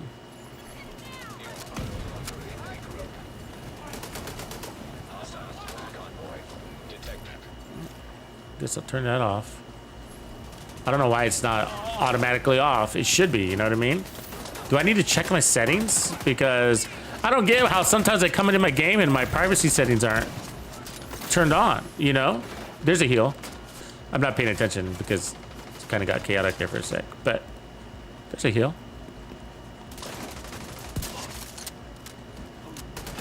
So now I'm running future? Yeah.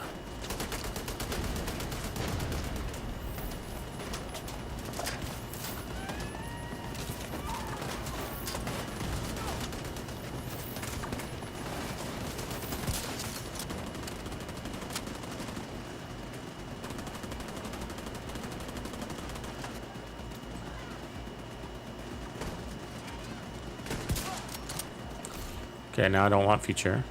Now I want determined. Because we wanted to see how the backpack was doing, right?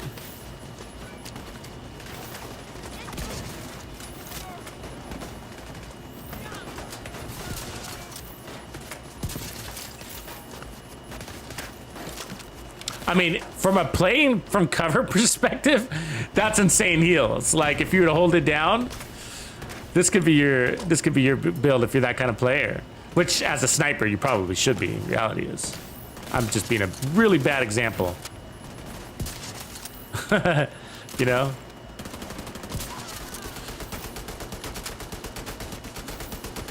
But watch those stacks. You watching those stacks? So my armor broke before it kicked in, and that's what I mean, right? That's why it's sort of like kind of shitty. You really got to be taking a lot of damage. You got to have more resistance than we have.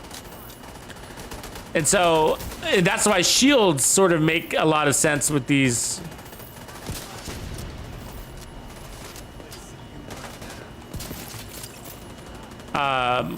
Catharsis builds.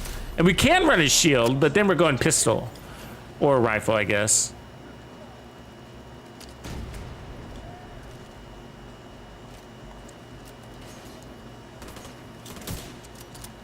So I did get more damage here though. So right now we're talking about that extreme thing, which is also good. So notice we're at like probably like 27%, 27 stacks.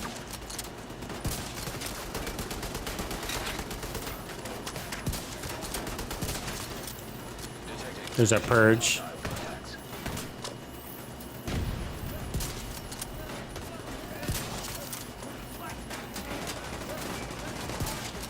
Get that fucking medic down. Got him.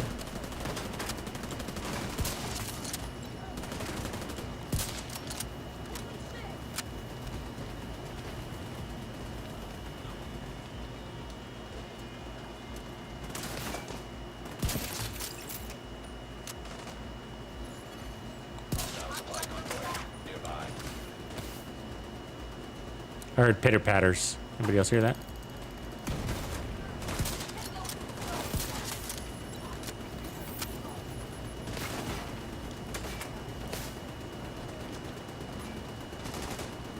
I feel like there's a lot of them in here.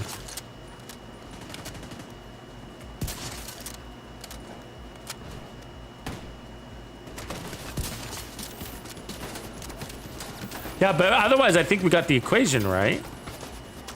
Damage-wise. And so it's mostly we got to look at that. First look is the mask to see if that's worth it. And if not, then we got to look at what did we put there in its place. Maybe we go back to the Murakami's. That's not bad.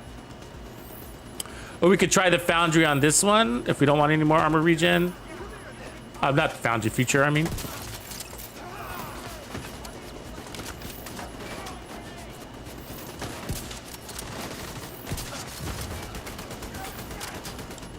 Or handling.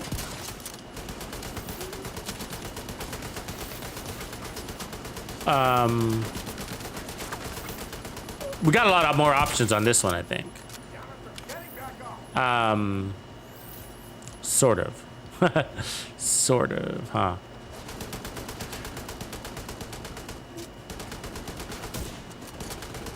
I mean, because we can run Bellstone, we can go back to Bellstone actually, because we're just gonna get a clean 1% armor regen, pushing us to 2% regen.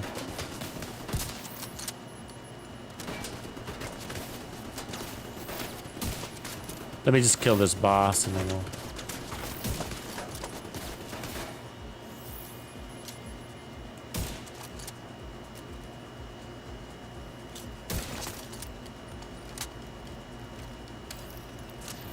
Scoop up that gear. I do like that Azina Getika's on the map though. I could use more of that.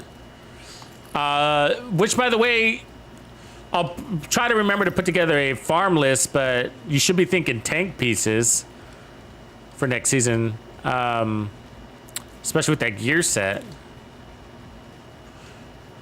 Senora Cavalier is gonna say, give me some tank pieces. Oh, might as well take that. You know what I mean? So Bellstone, Uzina Getica, Ninja Bike Backpack, I think will all be decent options for that.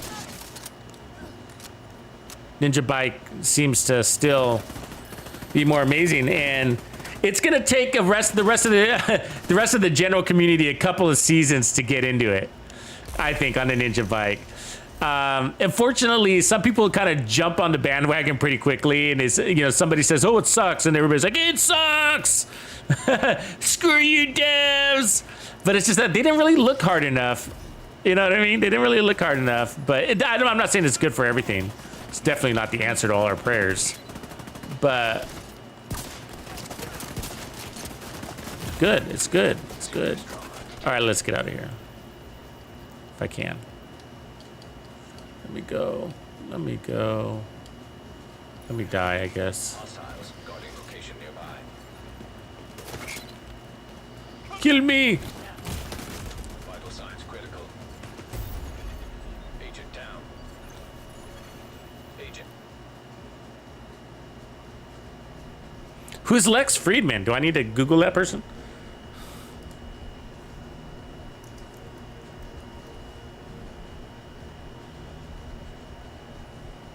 Oh, research scientist at MIT? Oh, shit, I wish. I wish.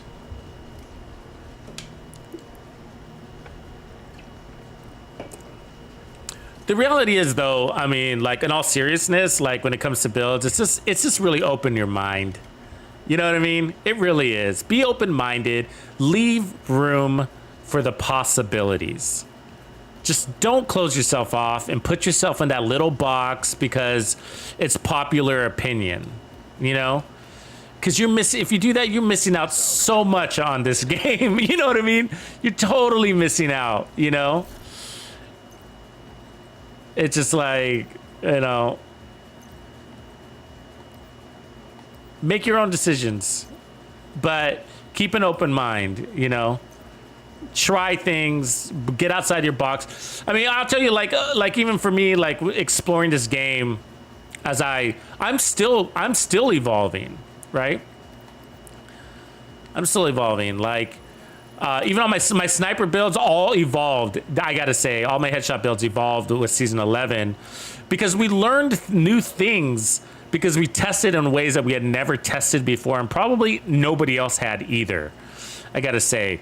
But the power distribution between these three weapons was a big eye-opener, and to the fact that I'm not even running damage to targets out of cover or damage to armor, which has been a standard for me and probably for you. I mean, how many of you guys would run stability on your sniper rifle? Probably none of you, because Joe Schmo is out there telling you if you're not running damage to armor or damage to targets out of cover, you're trash, right? They're all calling you trash because of that. Right? But the reality is that what we learned is that shit, it didn't even matter. I always ran damage to targets out of cover on my weapon. Now that depends on which build you're running. Okay, so this is, I'm not talking like globally. I'm talking about, but we evolved my snipers to realize we didn't even need the stability. The smartest way to play is to play into the mechanics. And then we get to the point like, shit, our weapon is so stable, we don't even need to be in cover anymore. You know? And so you can break the game. We broke the game because of our willingness to try and to think about it and to pay attention. That's it, guys. There's no magic here. You know what I mean? We try and we pay attention. You know what I mean? But you have to have an open mind to do those things. If your mind is closed coming into it because you watched somebody tell you, or somebody told you that if you're not running damage to targets out of cover, then you're trash, your build sucks, you're doing it wrong, then you will never know that you didn't actually need it, you know, or being open to the idea that overkill is real, right? And that you don't need to run an all red striker build anymore. You know, that's a thing of the past. That's Division 1982, you know, but this is 2023. We're going into year 5. You don't need to run all red builds. You can if you want. I'm not saying you shouldn't.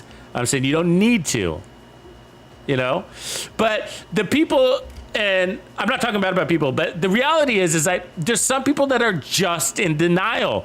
They believe they don't take damage, or that they're not gonna take damage. And so they go into these missions like, let's just talk about the manhunt. You know, they go over there to Coney Island with their all red striker build and a FAMAS and pretend they're not gonna take damage, you know, and that they never had to use an armor kit. And they did, you know what I mean? And that 10% armor on kill was all that they needed. It's just like, hey, you don't know that mission.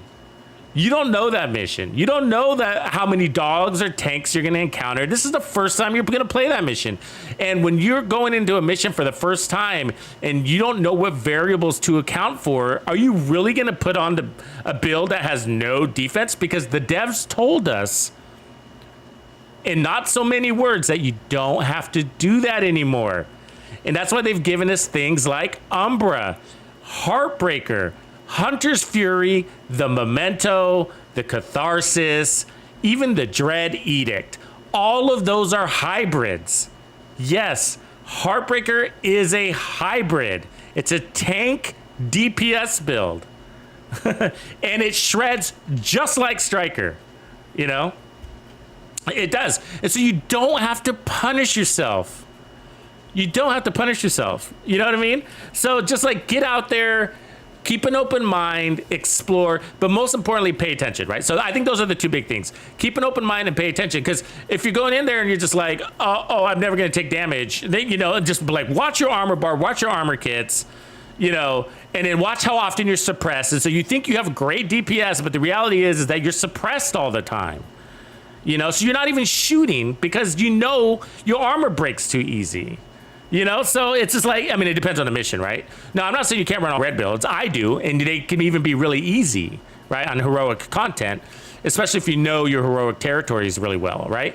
But like, my point is like, when you're going into uncharted territory, it's maybe one of the worst builds to run. you know, because you don't know what the spawn points or what enemies you're going to even encounter. And so to have not even just a little bit extra survivability is sort of just like, yeah, you can do that, but is that really the best experience? And who am I to say what the best experience is? I'm nobody. You know what I mean? You're the judge of that. I'm just saying keep an open mind. You know what I mean? And just like, you don't have to anymore. Look at the trends, okay, and what the devs are providing us. And doesn't mean everything's great, right? It doesn't. But what I'm saying is like, look, the next wave of status effects, that's a hybrid. You guys get that, right? This new meta assault rifle is a hybrid weapon. It's a CC weapon with DPS attached to it. Sustained DPS. Now, that status effects isn't really about status effects. In my opinion, it's about landing more shots. It's about holding the enemy still, which is like, it's like another form of weapon handling, right? That's kind of what it is. Because it doesn't do shit for holding the enemies back, so you know. Okay? Because the status effects on them, it doesn't last that long. And so you gotta have the DPS to go with it. And so even if you roll all status effects onto your build. So it's like, and if you do that, roll all status effects, you're pulling so much from your DPS, it's like, is that really the CC build that you want to be running? Or should you just go ahead and put on an Eclipse protocol with some riot foam? You know what I mean? Should you just go ahead and do that? Probably, to be honest with you. But, you know, you could go for just for fun, whatever. But the reality is like, yeah, the real CC build is Eclipse. So use this one as a DPS hybrid status effect build. But really what it's doing is improving your shots on target by holding them still just long enough where you can get maybe a couple of extra headshots on them and then kill him before he runs back into cover, you know. But all right, so I think the catharsis that we're saying is not the best, but not horrible. But we're just not getting the heals and we don't need the damage. So what would we run instead, right?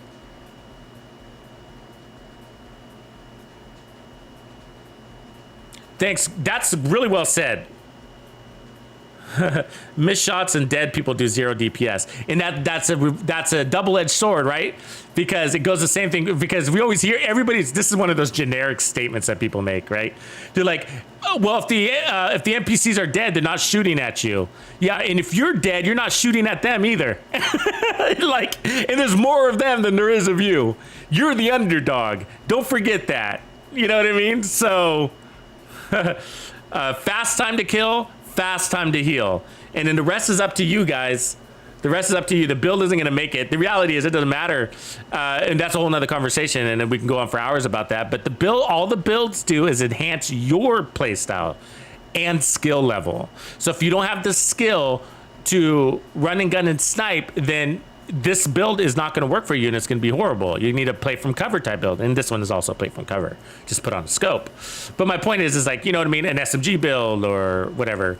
And so you got to use a build that the builds people put too much emphasis on the build, be like, and that's kind of like why it's all crap, you know, and it kind of frustrates me. It's just like, oh, if you don't go in there with an all red striker build, and you know you're trash. It's just kind of like, yeah, no. It doesn't work like that. It's your skill level. I'm sorry.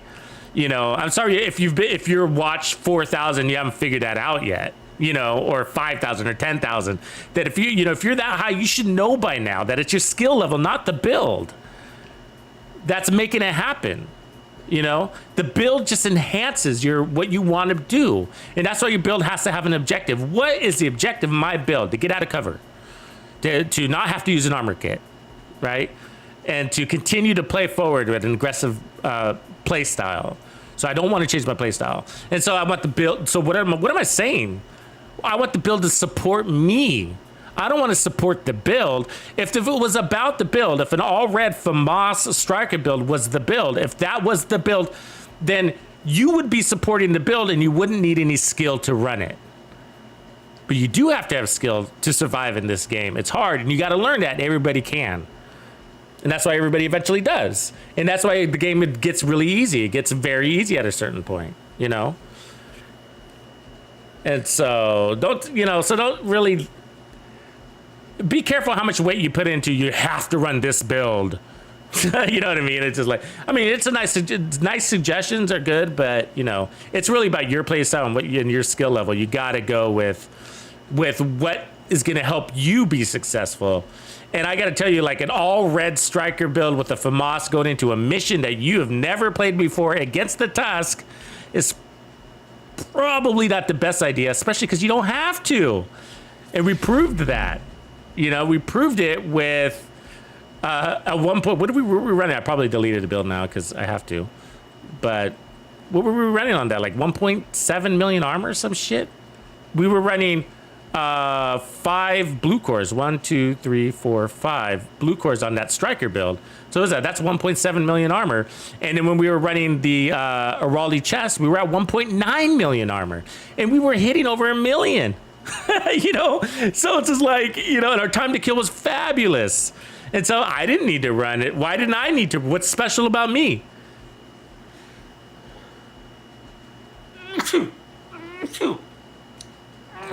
Nothing. Nothing is my point. My point is that I'm not brainwashed into saying that you have to run an all red build or it doesn't work. You know? And I'm experienced. And that's why I'm not brainwashed. You know what I mean? And it's just like, because, I mean, it's just sort of like there's some self-discovery here. You know? So we all could easily fall into that trap, but at some point you're going to have to make your own decisions, no matter the grief that some of these old school players might give you. Okay, and so you don't have to do that anymore. They're playing in a way that we used to have to a long time ago, and that's like, we're talking like title updates 7, 8, 9. That was a long time ago. Years ago, 3 years ago, before the pandemic, or around that time, right? Like it was a long, I don't even remember.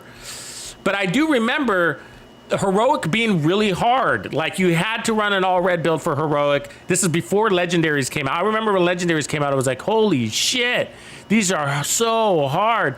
They would be like lasering you from across the ocean, you know, and like with maximum damage, no damage drop off on them. And it was just like, I can't even get through the fucking, I can't even start Capital. I remember Capital was so hard just to get in. They start shooting at you from so far back. It was so hard and it was so strong, but it's not like that anymore. Now we're soloing it, right?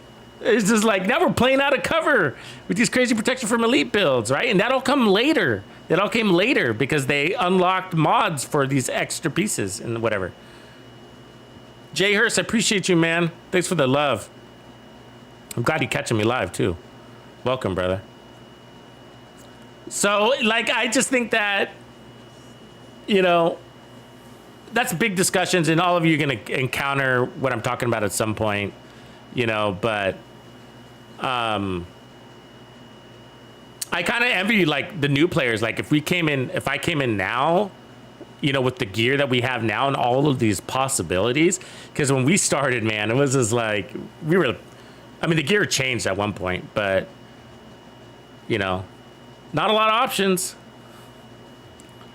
Think about it. You know, we had 5'11", Gila. We didn't even have Walker yet. We had 5'11", Gila, Overlord, Sokolov, Fenris, Cheska, Grupo, Providence. You know what the meta was out of all of those? Providence. How sad is that? When is the last time you saw me run Providence? You know what I mean? Like I sometimes run it on my sniper builds when I'm looking for a little bit of headshot damage, but like hardly never, right? Hardly ever. And so, but the Providence used to be the meta. So that's how far we've come in this game. But some people are still stuck on the Providence. There's nothing wrong with Providence, but the game has evolved outside of Providence, I promise you. You know? So, just so you know. Okay, so we were take off this mask. Let's just go ahead and put a Foundry on here as a placeholder for now. I guess we can run the armor. But I want to try to keep this backpack. I think I like that, what it's doing for us there. Of course, we can always go Memento, but I'm staying away from that. And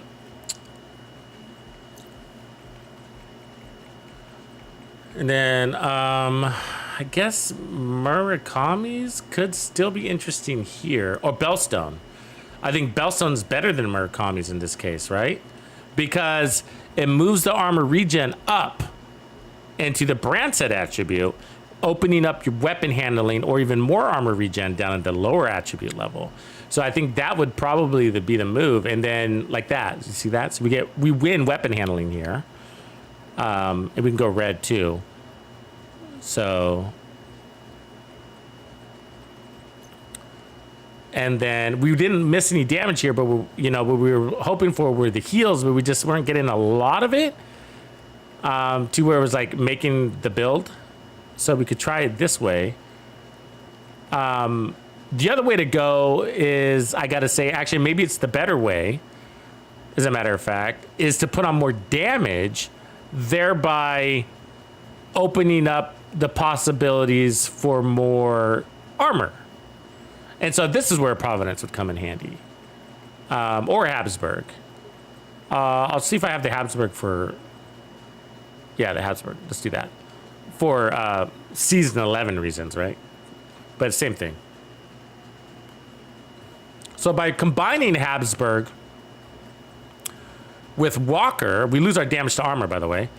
So we might have had to do that anyways. So I don't know if I can put on an extra armor core.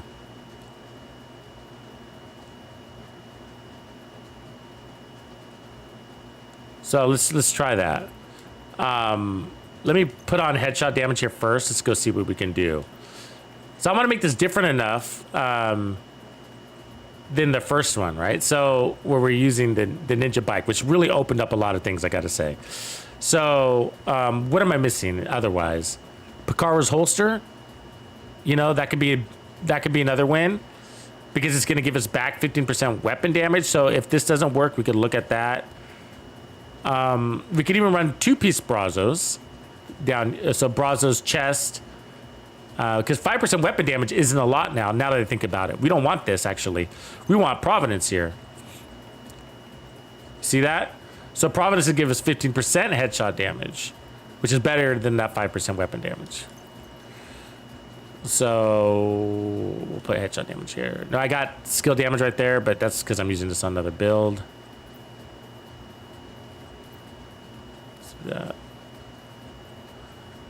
So let's see what we do damage wise, and then we'll see if we can add more armor, and that might make this the higher resistance version. Hostile control point detected.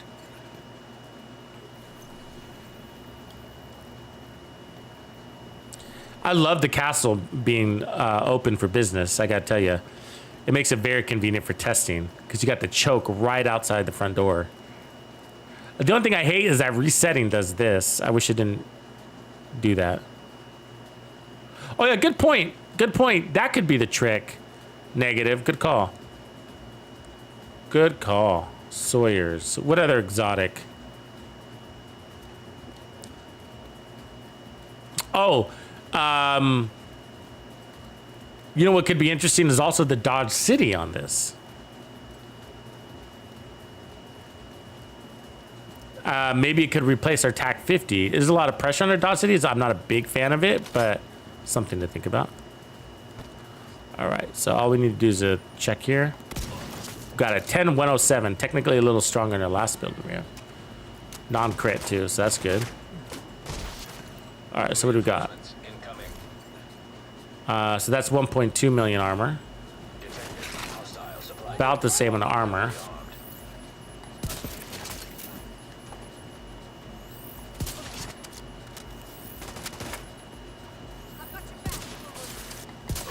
I don't know why that didn't kill him.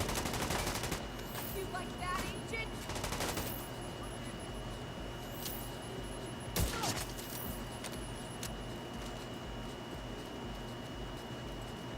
Oh, maybe we're the drop in damage to armor might have impacted us a little bit on the other weapon. So we might need to take off the stability.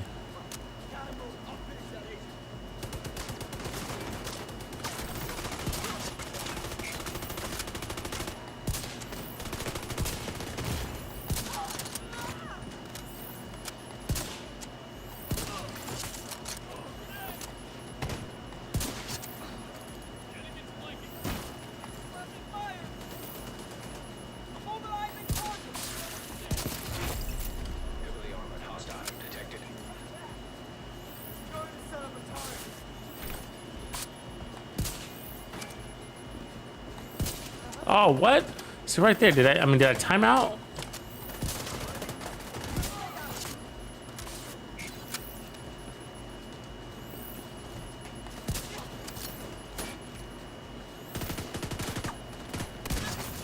$10,107 right there, right?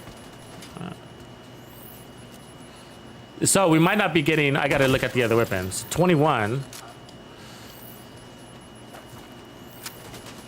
So we might need to put the damage to armor or targets out of cover back on this one. Because the weapon damage might not be transferring over all the way. Let me see where we at stats wise. 245, we're good there. So we'll do a couple more tests.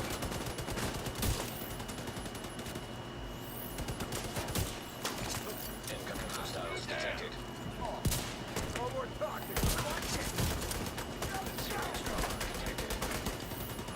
I wasn't expecting those guys.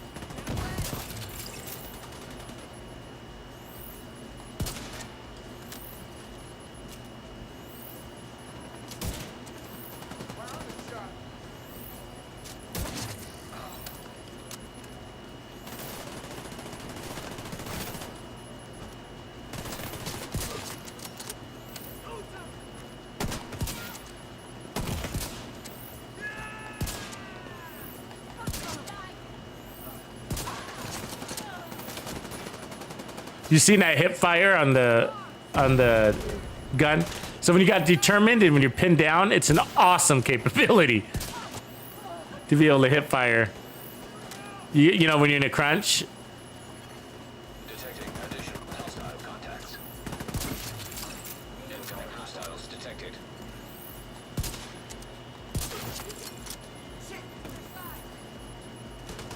A lot of these little fuckers, aren't there? It's like fucking Snoopy's Playhouse in there. How many guys are in there, right?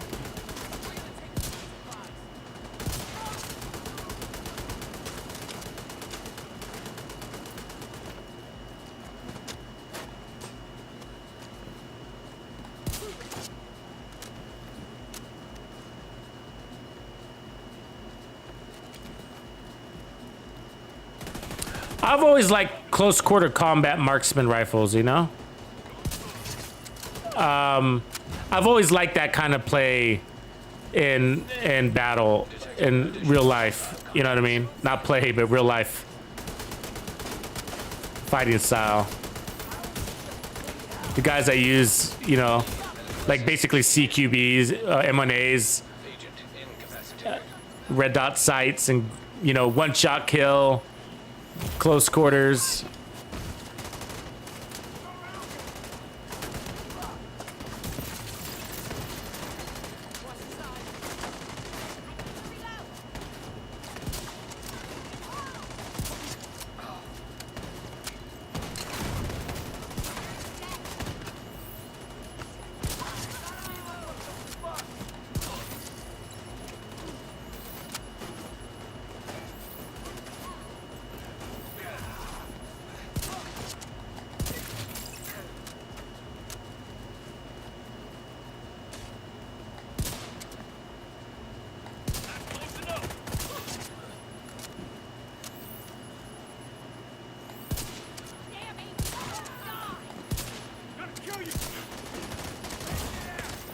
Vital signs critical.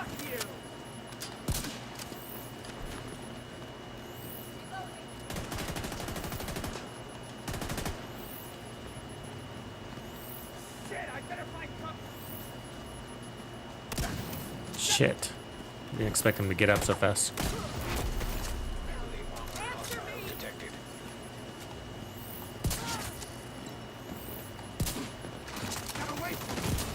Oh, I fucking had that, bro. Agent Oh, I had that. That was a fucking battle. hostile supply convoy nearby. And then they double tapped me. Pretty good, though. I mean, let's go ahead and get out. Pretty good. Pretty good. Like, you know, it's fast. I mean, that heal down there, at that last part, just before I died. The guys that came out of the hole. We took some damage because for some reason they had some weird AI bullcrap, and they were all like, as soon as they got out of the hole, they had some turbo glitch charge BS. But anyway, so yeah, we took a lot of damage. We went in cover, and then he was trying to flank me, but by the time he got an angle on me, we were pretty well healed. You know, so I think this backpack is nice. What I think we want to try is maybe getting rid of that 12% stability. Let's go ahead and run. Where's the little guy? How did we lose the little guy? The covert. Did I put it away on accident? I might have.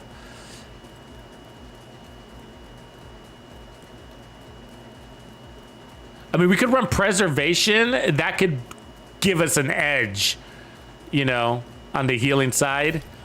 And then since we lost some damage, not since we lost some damage, but since it doesn't look like we can put on a lot of armor, maybe.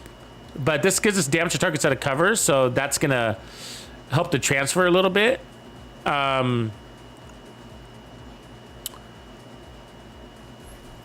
me see. What do we got here? What do we got here? Actually, we could probably put Habsburg on the chest. I think I got a Habsburg chest. Brazzo's the other way to go if we need to skill tier.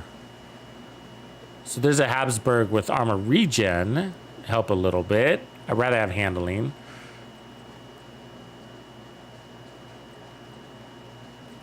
Let's see if I got something there.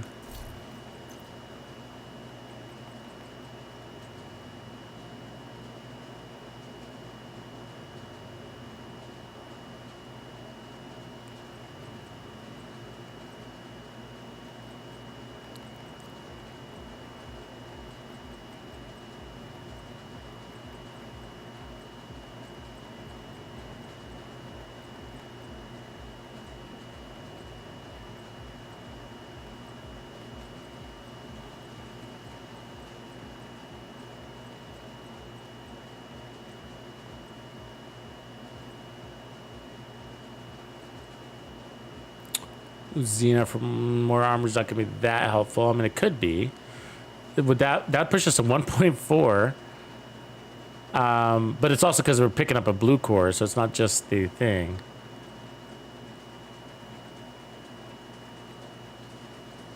That's one with the right stats. That red is Xena. We could try that, see if we like it. I do have that.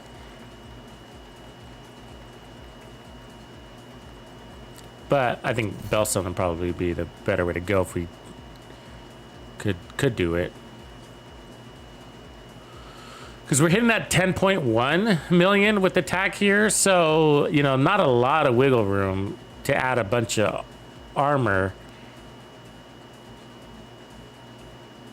Unless we put back on the backpack, and even then. But the ninja bike comes with that armor core. That's why it was so nice.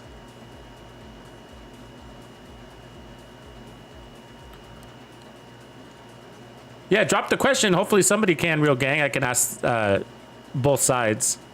Go ahead and drop your question there, and I'll see if I can get you an answer.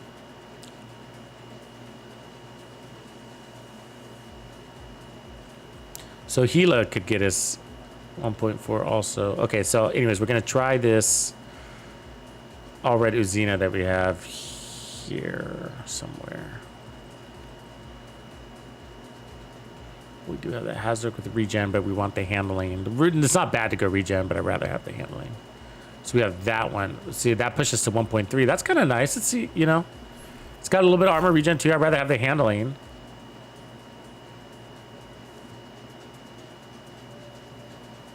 But so, if we made this red real quick, let's see where we're at. A million, a clean million right there. What does that open up for possibilities?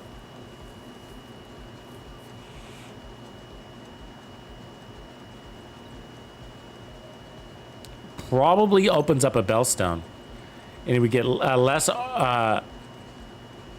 I bet you that would might be the better way to go, right? So let's do this. Boom. Even that, maybe. It's the same thing that we're running though. So, but because we lost an armor core there, we maintain an armor here because we won 15% damage, and that gives us more regen options. So let's do that. Let's try that. Let's go see what we're killing for right there. 1 blue core at 1 million. That's nice. If we put Gila here, it's 1.2. Hold on, let me find a red Uzina, which would technically be that. That's all the armor pieces right there, right? That puts us at 1.3. So I think that would keep us at 1.2 if I change that to red.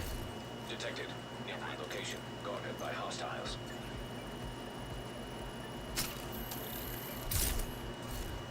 $1 million clean.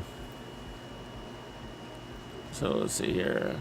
Yeah, not a huge advantage, huh?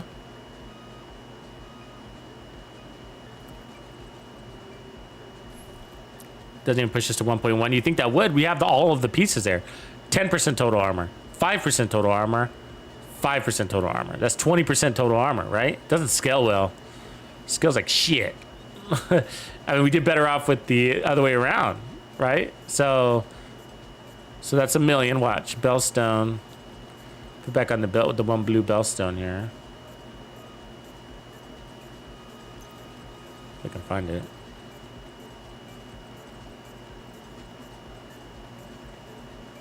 Yeah, you're better off with the regen though, anyways. And then put the red Uzina back on.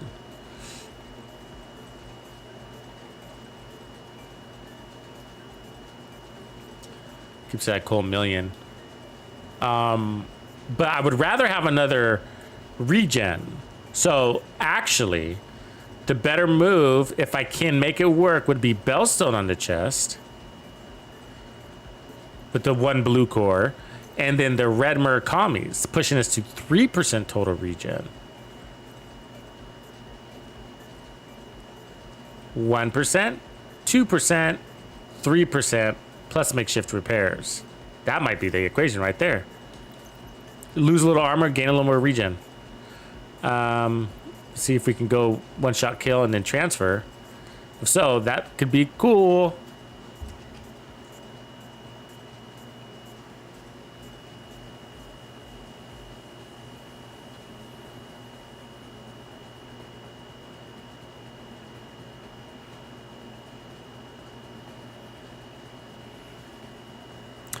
Hey, real gang, did you already take out Chunks? Have you killed him yet?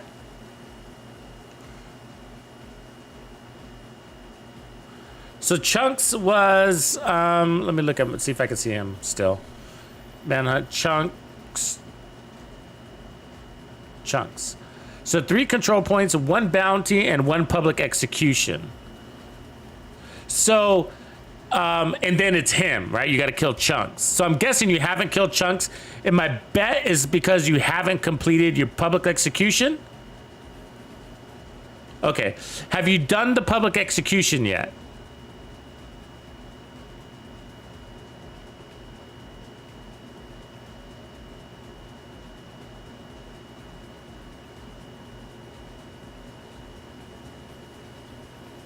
Okay, so then you just need to kill him, it sounds like. So yeah, there should be no more indicators.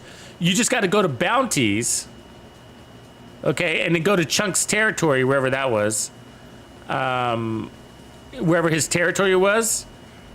And select that bounty. Select the Chunk bounty. Where was Chunks? He was in Potomac, wasn't he?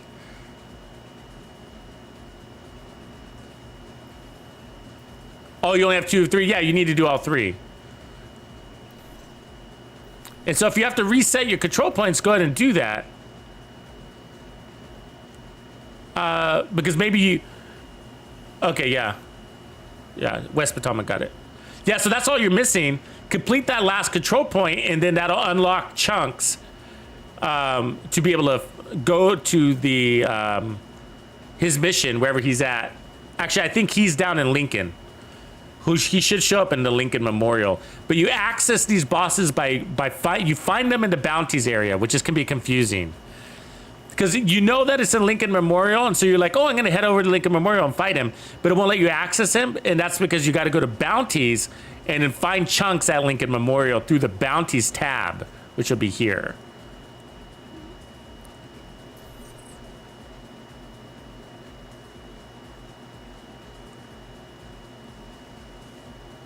None of them spot as a yellow indicator. And it says you've only done 2 out of 3 control points, huh?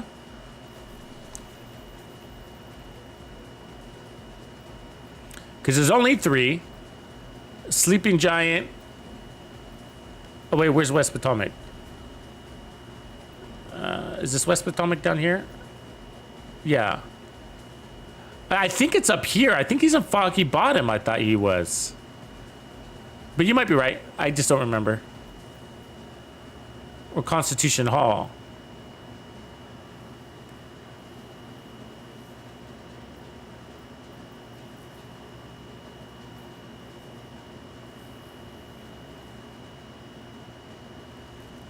It's west, so down here, huh? And so if it's down here, then you got these 3, and none of those are yellow. I don't remember fighting these for him. I mean, maybe. But let me look again. Sorry. Manhunt. Eliminated. West Potomac. Yeah, you're right. Down there. So those are the only 3 control points. I just probably did them by default on accident. So, you did it? Has anybody experienced that? So, somebody on Twitch is saying that it's only showing that he's beat 2 out of 3 control points for the first manhunt. He's done everything else. And he even resets his map, and none of these show up as yellow. You know, like they're manhunt occupied. And so he can't finish his 3rd control point. Yeah, I mean, that's the only thing I can think of is like... is to completely quit your game. You know, quit it down. If you're on an Xbox, an old Xbox, you might even want to clear your cache by unplugging it or something like that. Consoles, you can do that by unplugging it for like 15 seconds. You're on PC though, gotcha.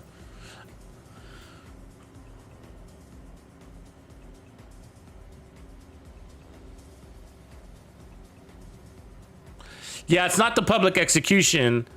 Matthew is saying that reset the game, it fixed his.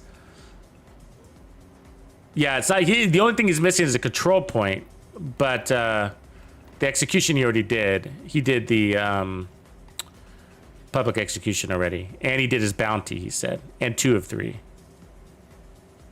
Yeah, you can try to do all 3 of them again, but the thing is that he's already beat Auntie, Cursed, and Lieutenant. So he just needs to complete this 1 control point and then take out chunks so he can move on to Stovepipe.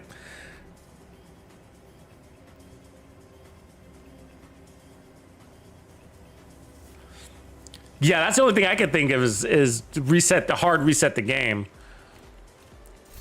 Okay, so I think we're gonna test this now. This would be cool. So we pick up 2% armor regen this way. By losing 1 red core. I mean, by adding 1 more red core, and that might be the magic way. Guarding location nearby. Have you done all your Auntie tasks, Real Gang? Because the other thing is just to reset your entire manhunt. Because if you haven't done any of the tasks on your other manhunt targets, then that's an easy way to just reset all of it. Not that much time wasted at this stage. But that's what I thought you said. Okay, so you did complete all your tasks, yeah. Yeah, so you don't really want to do that then all over if you don't have to. Get it, I get it. Reinforcements en route.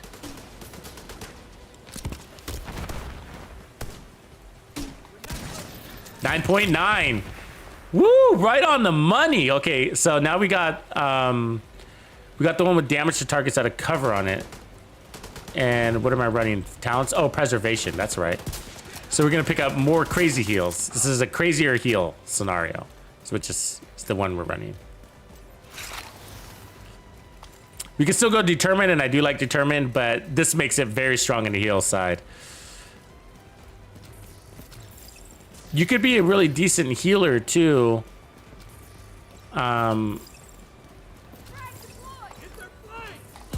If you decide to go reformation. Or even future.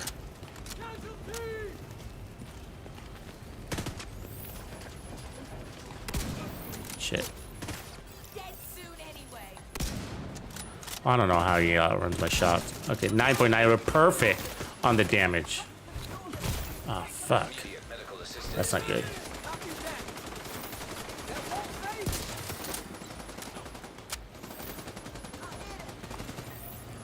I can just land a shot, right? How? You see what I'm saying? Like, that's bullshit, man. All right. Let's try to land our shots, eh? There we go, 11.4. So it transferred, no problem. Non-crits. 9.9 to 11.4.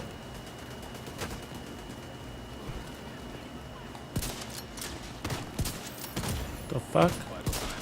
Ah. Gotta be careful how much you use determined. Look at our heals though. You seen that? You seen that heal? That's pretty cool. This is probably the one. The question is, that's without preservation, all right? So let me go back to with no preservation. So let's go back with determined here with stability, because I want to see if it transfers even with stability. And then otherwise I need stability. If it's so, I need stability with preservation because I like having this extra stability if I can just land a fucking shot. All right, now we need to see if this transfers over to an elite. Without damage to targets out of cover.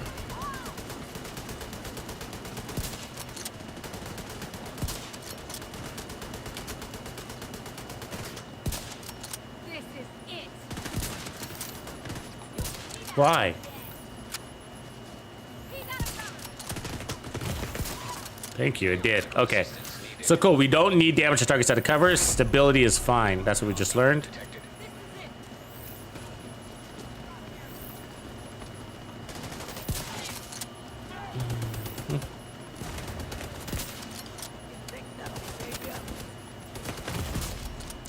Oh,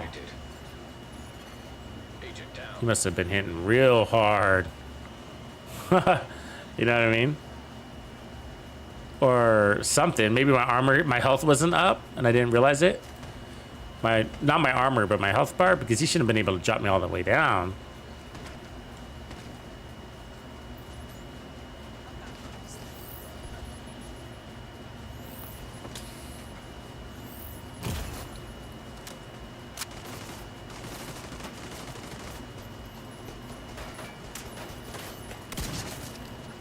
So yeah, damage-wise, everything is there.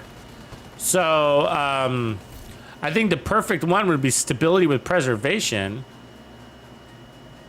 And I don't have that version apparently. Oh, I do. There it is. That's the one. All right. I mean, determined is nice too, but this is how we become gods.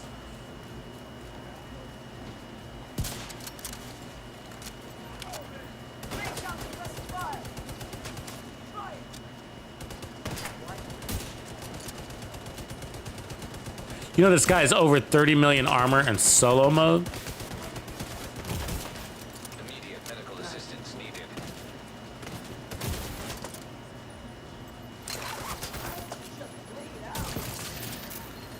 Jesus, H, right?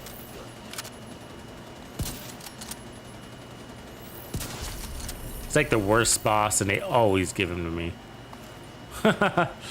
They always do, I'm telling you. Okay, let's go explore this build a little bit. I'm liking the idea of it. I mean, I never get to use the bulwark backpack, so I'm already excited about that. I never do. I keep deconstructing them, and I never use them.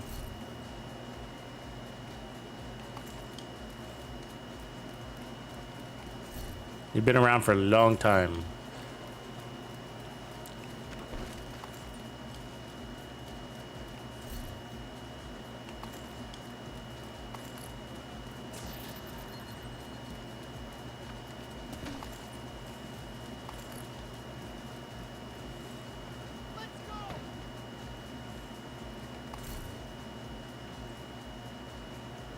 It's kind of a weird one. I'll hold on to it for about 10 minutes and then delete it. Anybody else do that? That looks nice. Think about it for a while. Do you think about it or do you just delete it? There's been some times, you know, where the muscle memory delete button, the muscle memory delete action happens, because that happens to me all the time. Like, I see it and I delete it and I'll be like, wait, that would have been a cool one. I was like, oh no, it's gone now.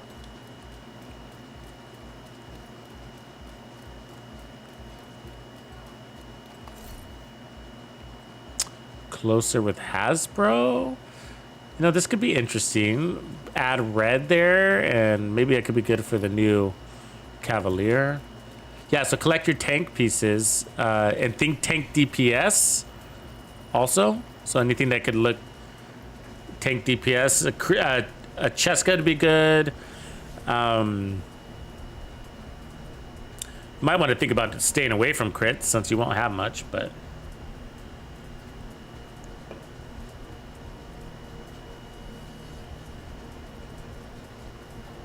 So you do that by going amp, right? And high base damage. That's your way around crits, if you didn't know. There's some really good, very strong builds that don't rely on crits. Think of the Savage Wolverine.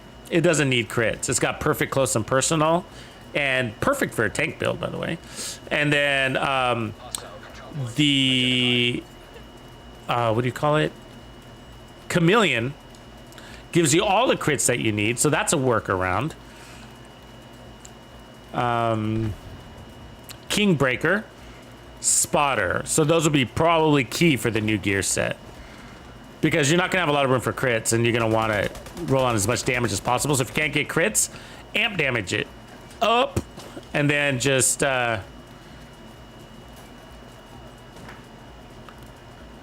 have room for a little bit of crits, and so you'll do that then. But then you just go into the whole balancing your crit strategy out.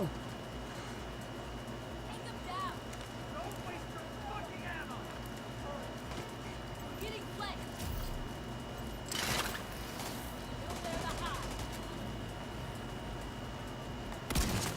9.9. I mean, we couldn't get any closer, right?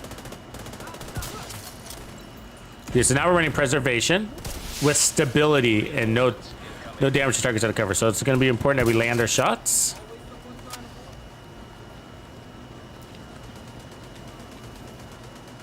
Which is, remember, the first shot, the first kill is always the hardest.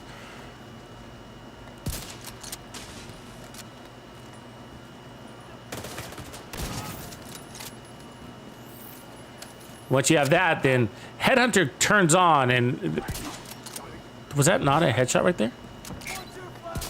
The fuck? I hate when it does that to me.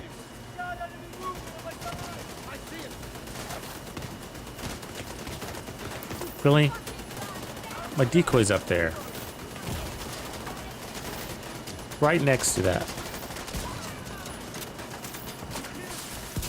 And there's our heels coming in crazy. Coming in hot.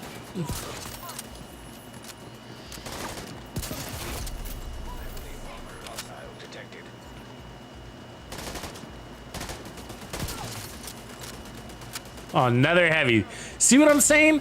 This game's messing with me lately, man. That's all they send me now are the heavy bosses. That's it.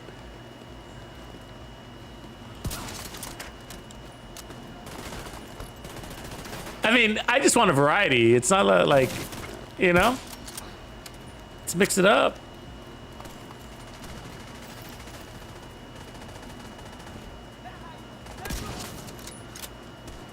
Mix it up. Okay, there's 15 million. Oops. And he's taking other damage. Keep that in mind. There's 8. So that's 23.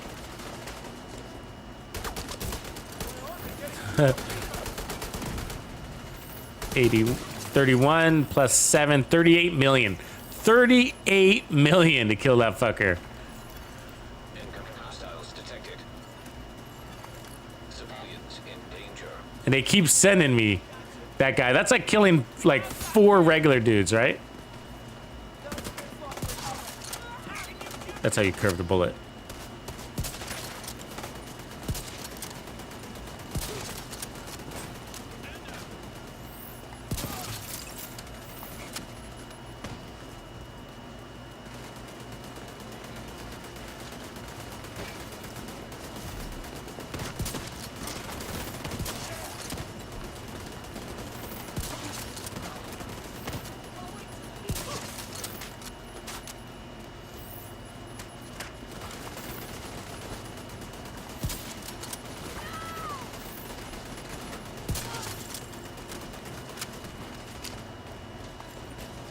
Great spot for a turret. Closing on the objective. Take that. Civilians in distress. Fine, dickhead. We'll get you.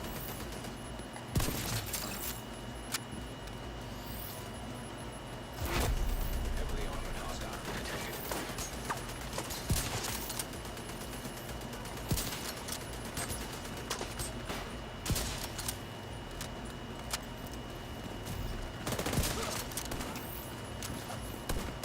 Oh, you fucker. Vital signs critical. Oh, come on. Agent That right there is where it'd be nice to have a little bit of protection from elites.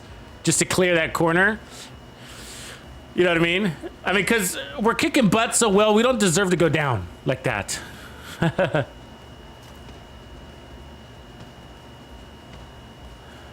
Oh no, Kavanaugh? What am I saying? Fuck Kavanaugh? Foot Kavanaugh? Is it Foot Kavanaugh or fuck Kavanaugh? That sucks, bro. Crushing a 13% PFE on accident sucks. You're not the first person to do that, though. I've heard other people say they've done the same, so don't feel that bad because you're not alone. Does that help to know that you're not alone doing something painful? I don't think it does it? People say like, oh, I did it too, you're not alone. But like, that doesn't help. That doesn't give me back my 13% protection from elites mod. True. You're right, Kavanaugh. Cover over there. Too damn close.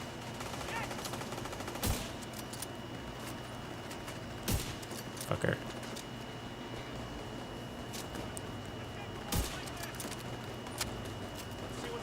So I have a hard time running and gunning with the Nemesis. It's just definitely chewing bubblegum and walking at the same time. Civilians in distress.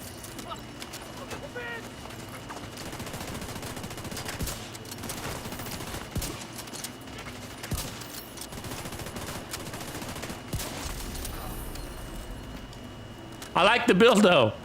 You know, so let's take a quick look at it. So we picked up more regen instead of armor, so we could flip that. Hostage health is critical. So is there another way to get regen? I mean, we could also go repairs, of course. Use the drone. It's all the same but different. What is our regen? Let's take a look. Stats. 30,000 plus 21. So it's 50, about 51, 52,000 heals per second. And then we got this, which is crazy, right? So that's 20%, which we were getting all the time. And then this is doubling up the makeshift repairs. Not doubling it, but was that 33% faster? Civilians in danger. They're not as hard as they used to be, though. They are still pretty rare. But I think if you count down, if you're one of those that does countdown mod farming for expertise reasons, then I think you greatly increase your odds of getting those.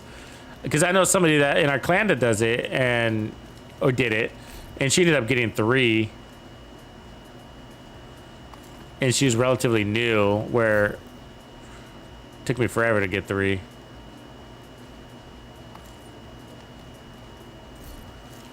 So let me see. Let's delete a couple things real quick.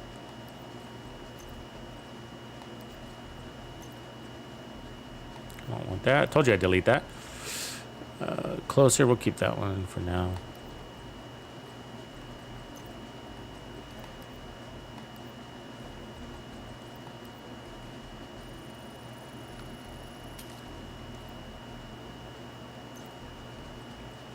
No, yeah, no, it happens. We're talking about the muscle memory part where you have gear on the ground and then you like quickly delete it because you just assume it's junk. You just kind of at that pace. I do that all the time.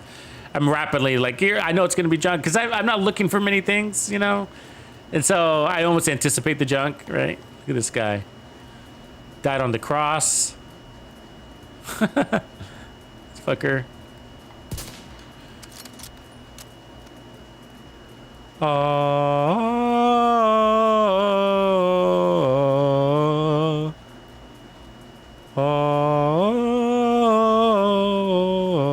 waiting for him to rise. I think that would be... Is that the Halo song I'm singing, technically? Is that the tune I got in my head? Is that my Jesus tune?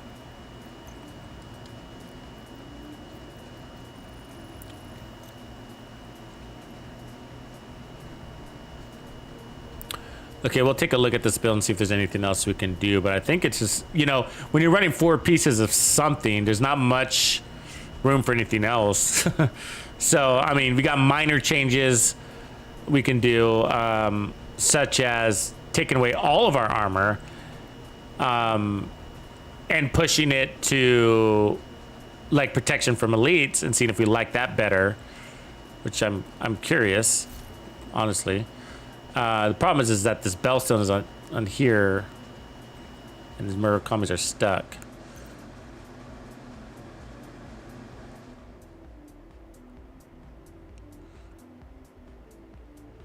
I don't know if I'd want Michael Jackson singing to me,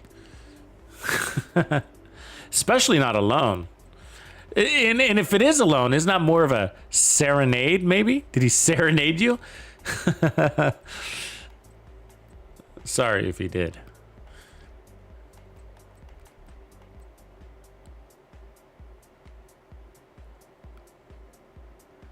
What up, Matthew?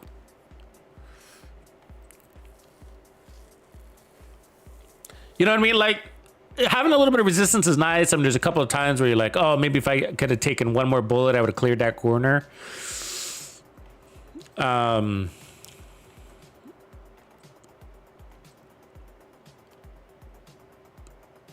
But it's definitely more important to have the fast recovery more than anything. You know what I mean? So I feel like that's the most important. It keeps us in the fight again.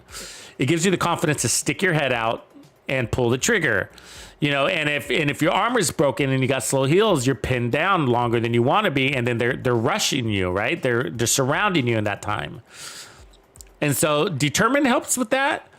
And then so does preservation, right? Because what's happening is that you're using, I'm always torn between the two, but when you're using a gear set like this, you're using it to maintain your armor level at a confidence level. And then you're using preservation to top it off, which allows you to have a larger armor pool faster, right? It recycles your armor pool faster. So I think that, you know, it definitely wins to have, I mean, I would like to have everything, but I think about turning your heals quickly is the better way to go. And so preservation is helping on probably all sides, especially if you're playing from cover. You don't need determined as much, which I know most of you will. So it's I think, like, the question is, like, if I had a red bellstone, would I put it on? And if so, would I be better off with repair skill mods here instead of, or protection from elites again, like we did before? And so that's the equation. And I can do that by putting an Alp Summit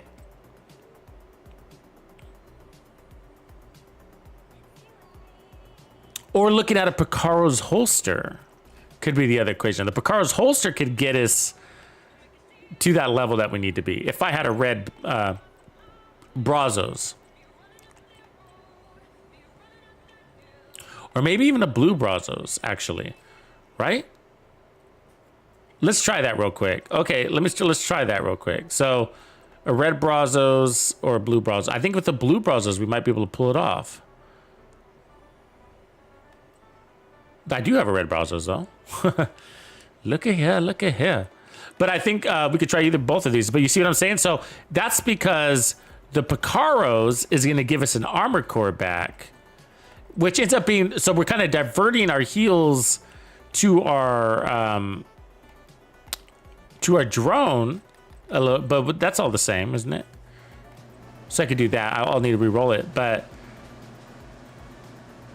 you see, and then so that could potentially give us 2 blues here, and so but for let me see, where's my foundry knee? There it is. See if I got a blue foundry knee. No. Okay, so what I'll try though is we're gonna do this.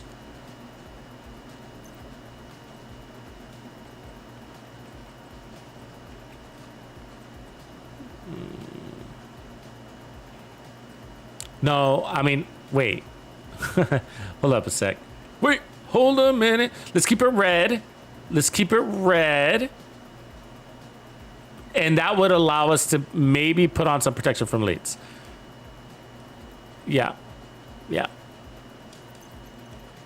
So let's put on 1 protection from leads. And then I'm going to put blue down here. So we'll still have the 1 blue core, pushing us to about 1 million. And then I'm going to try to swap out all my mods for like protection from leads and repair skills, kind of a combination. So let's try that. That could be cool. That could be cool. Might even be better. Skeletor! How are you rating? But thank you, Skell. Are you streaming? Right on, if you are. See you later, War Chief.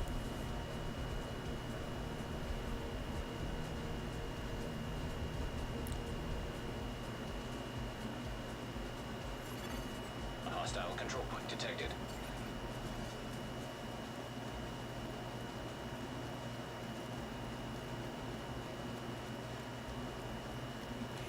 Yeah, I want to rearrange my office tomorrow. I got a busy weekend. I don't know how I'm going to do everything. You guys know it's Mother's Day weekend this weekend, so don't forget about that. Happy Mother's Day to everybody out there.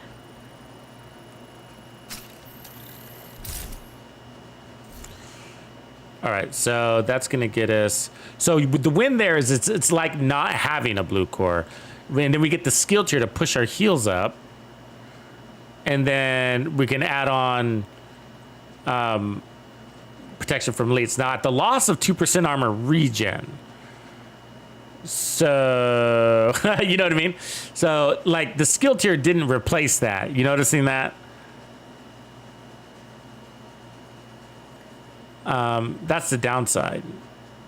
Skill tier did not replace that 2% loss in regen. So I feel like maybe that's a mistake, right? But let's just go out there and see if we can at least get the headshot kill with all 3 of these mods, and I'm doubting it. So I think if I lose all 3 mods, we're going to be in trouble. So let's give that just a quick try. We can test it right at the open of the gate because we know that they're overwhelming us with elites lately.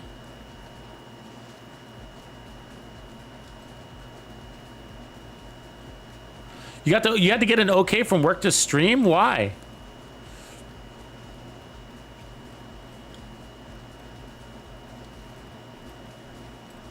Are you streaming on PlayStation?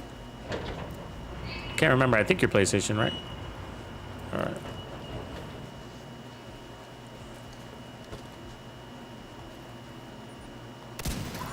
.8 close. I don't think the juice would be worth the squeeze, but let's put the headshot back down here.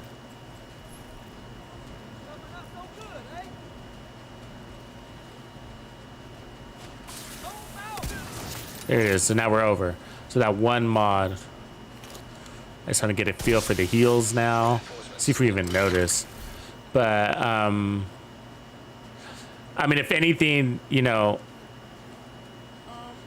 I mean, putting on more armor wouldn't. We'd be better off the regen. I think it's better off the other way, but just a lot from a logic standpoint.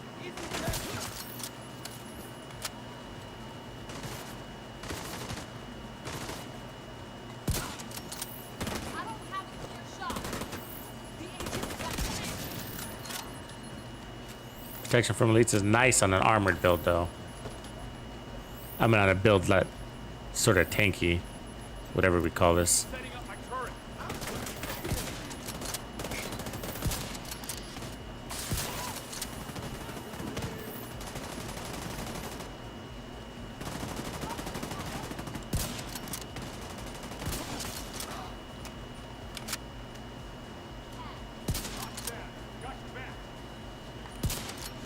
Come on, bro.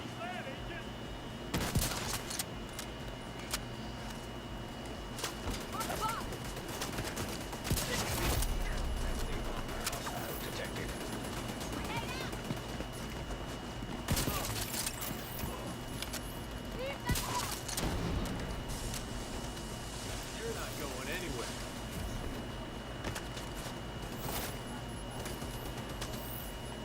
Target in sight.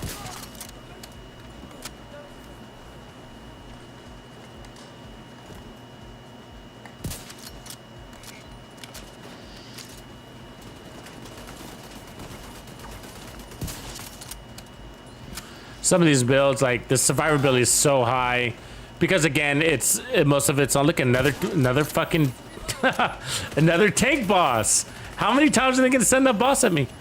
Anyways, the survivability is so high on both levels. Like the differences between one and the other could be really small, where there's really not a mistake in which way you go, regen or not. Determined or not. I mean, determined could be definitely a game changer.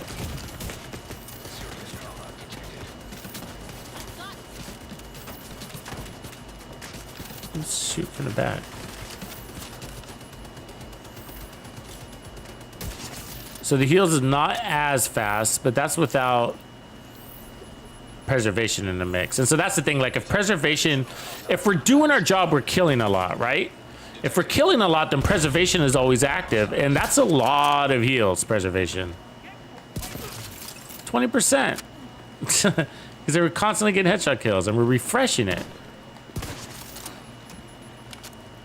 I mean, it's 4% per second. It's 4% per second. 20% over 5 seconds. So, but either way, it's a lot. 4% regen. When you want 4% regen, it's more than the memento.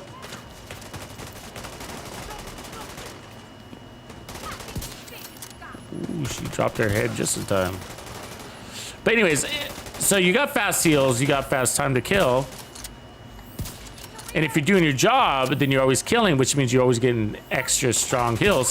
So really, the differences in gear pieces comes down to those sort of not as common situations where you're finding yourself in a pinch, where you could just park it and cover for a quick second. But either way, we strive for perfection around here.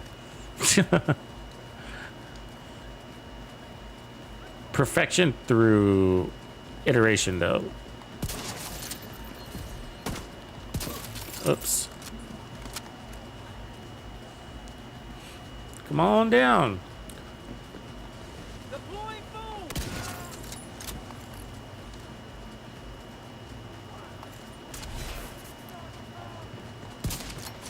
Shit.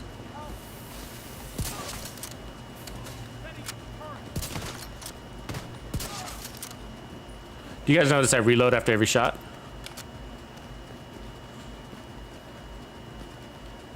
So it's a placeholder reload. So it's ensuring that I don't rush my shot. That's what I'm doing. So it's a timing thing. So it's just a thing. It's just it's sort of a good habit, is what it is. Ooh, that's a nice one. but I reload after every shot, not all the time, but many times. And it's not because I'm worried about running out of ammo, but it's making sure I don't rush my shots, that I'm building in like a pause, forcing a pause, really.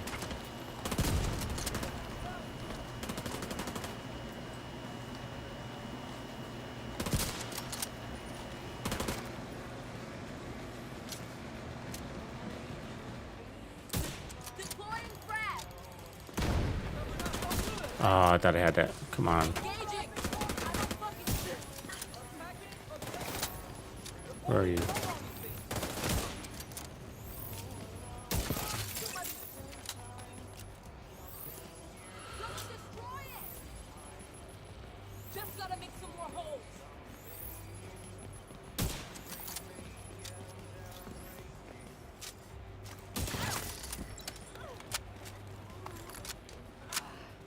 There's a couple of good pieces I gotta pick up here. Let's try not to lose those. Let's try not to muscle memory crush them.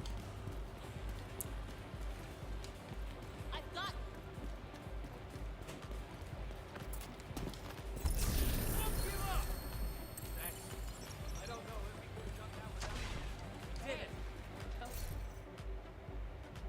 So it definitely works, but I didn't see any extra added value to it.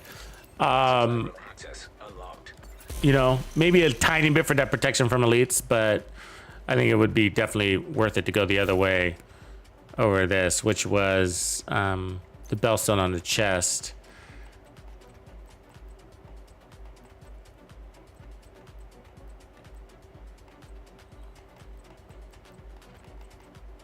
Wherever that was. Wherever it went. There it is. And then the Murakamis, yeah. So I think that's the winning combo there. If you're not going to run the backpack. And then here, I think we're running a red foundry. That looks right. So we're about 1 million in armor. And we finally got one good piece of gear after all this playing. Detected. That's pretty good. I probably don't need it, but so we like the all red versions of the tank pieces. Gives you more options because you could also turn them to skill tiers and turn them to, you know, you could do like 3-3-3 builds, 3 core builds, or create hybrid thingies. Good for the slaughter type builds too. Feel the stank. It's kind of a nice knee.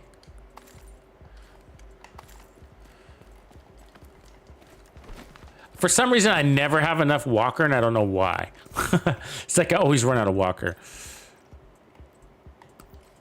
Or don't have the walker I'm looking for some reason. I don't know why that is, but...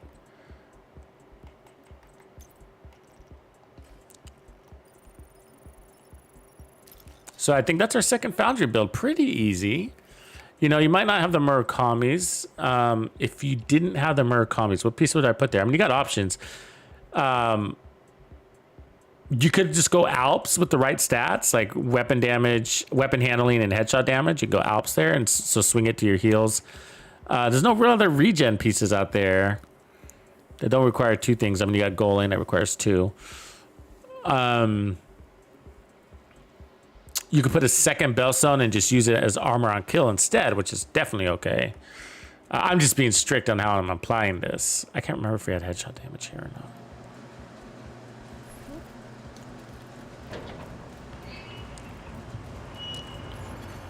Friendly control point detected. You know, just to have clear separation between the 2 builds. So one was, we have the armor on kill one, and then we have this independent heal one. So, you know, between the 2, it's a tough call. You know, I like being able to run the backpack. I guess that's nostalgia in me, or something. The bulwark backpack, that is, because I never get to, so that makes this feel pretty good. But the ninja 1 has a lot more configurations.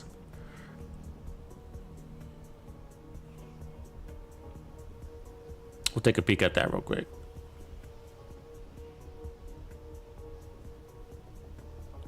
Because if you want to back off some of your heals on the ninja one, you can. So the ninja one was the first one we created. So, and so this was the second one as an alternate. And so here's the ninja one. So we also went Murakami's, and then we went Walker.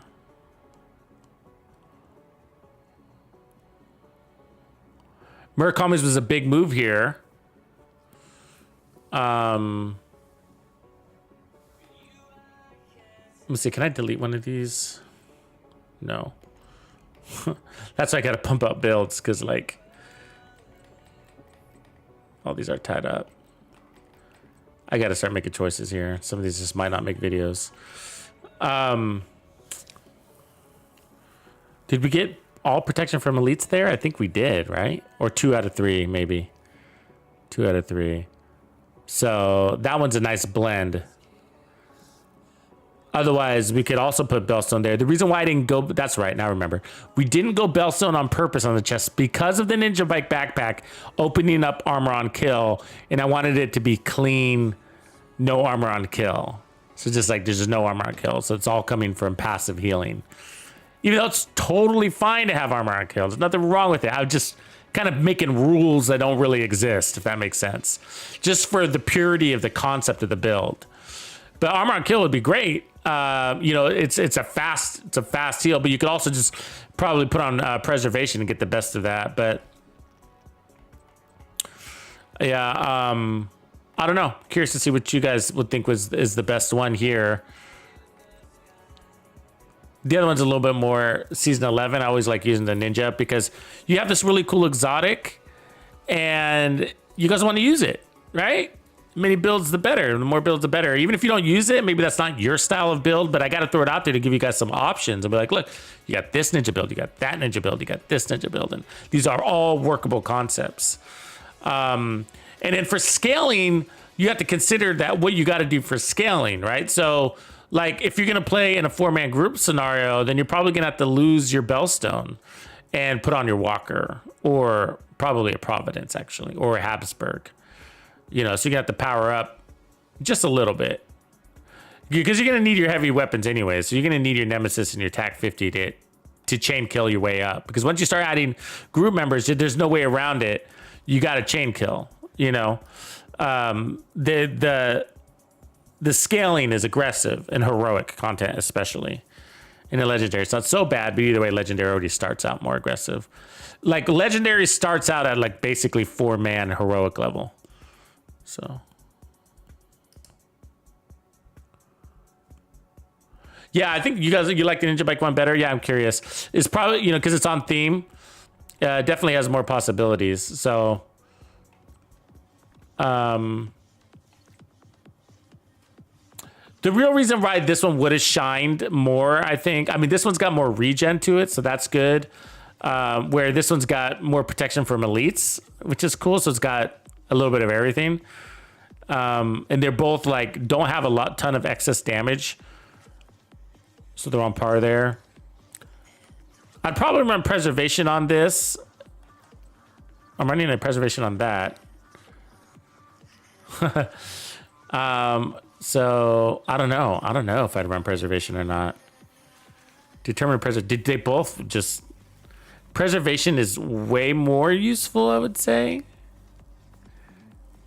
No, determined. Oh, God, I don't know. I go back and forth, man. It's a tough call.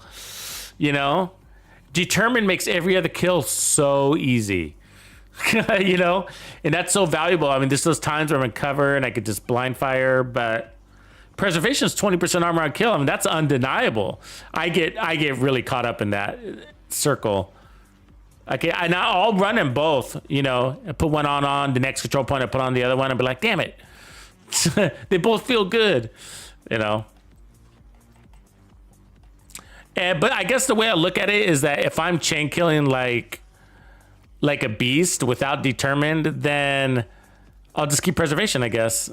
But even though determined makes the content easier, it does. You know what I mean? So if I'm chain killing like a beast and determined makes me chain kill more like a beast, so that it just gets a little easier, then it becomes a little more fun because I'm going faster. you know? So when you stand in front of a manhole, for example, and you go head, body, head, body, head, body, and they're all dead, right? I mean, that's fun. And you could definitely go head, but sometimes, right? You'll accidentally hit the hand there, and you're like, it's just that chance that you hit the hand, and then next thing you know, you're in trouble because you're just standing there out of cover, like a weirdo, right? So, anyways, yeah. So probably the ninja one is the better one, but this one's very attractive with its 3% armor regen. I gotta say, you know, I gotta say that 3% armor regen is very nice. And we did get 1 protection from elites there, and really it's more than 3 because we got another 4% regen coming off of this. So it's actually 7% regen per second, not counting the heals situation. But the other one's got stronger heals because of the skill tier and the 20% repair skills, 40% repair skills actually on the other one. The other one's probably healing a lot faster, even though we don't got all that regen. So yeah. Anyways, appreciate it, guys. Thanks for kicking it with me tonight. I'm glad we completed this. It's, you know, we want these types of exercises are interesting because they kind of gearing us up for that tank set.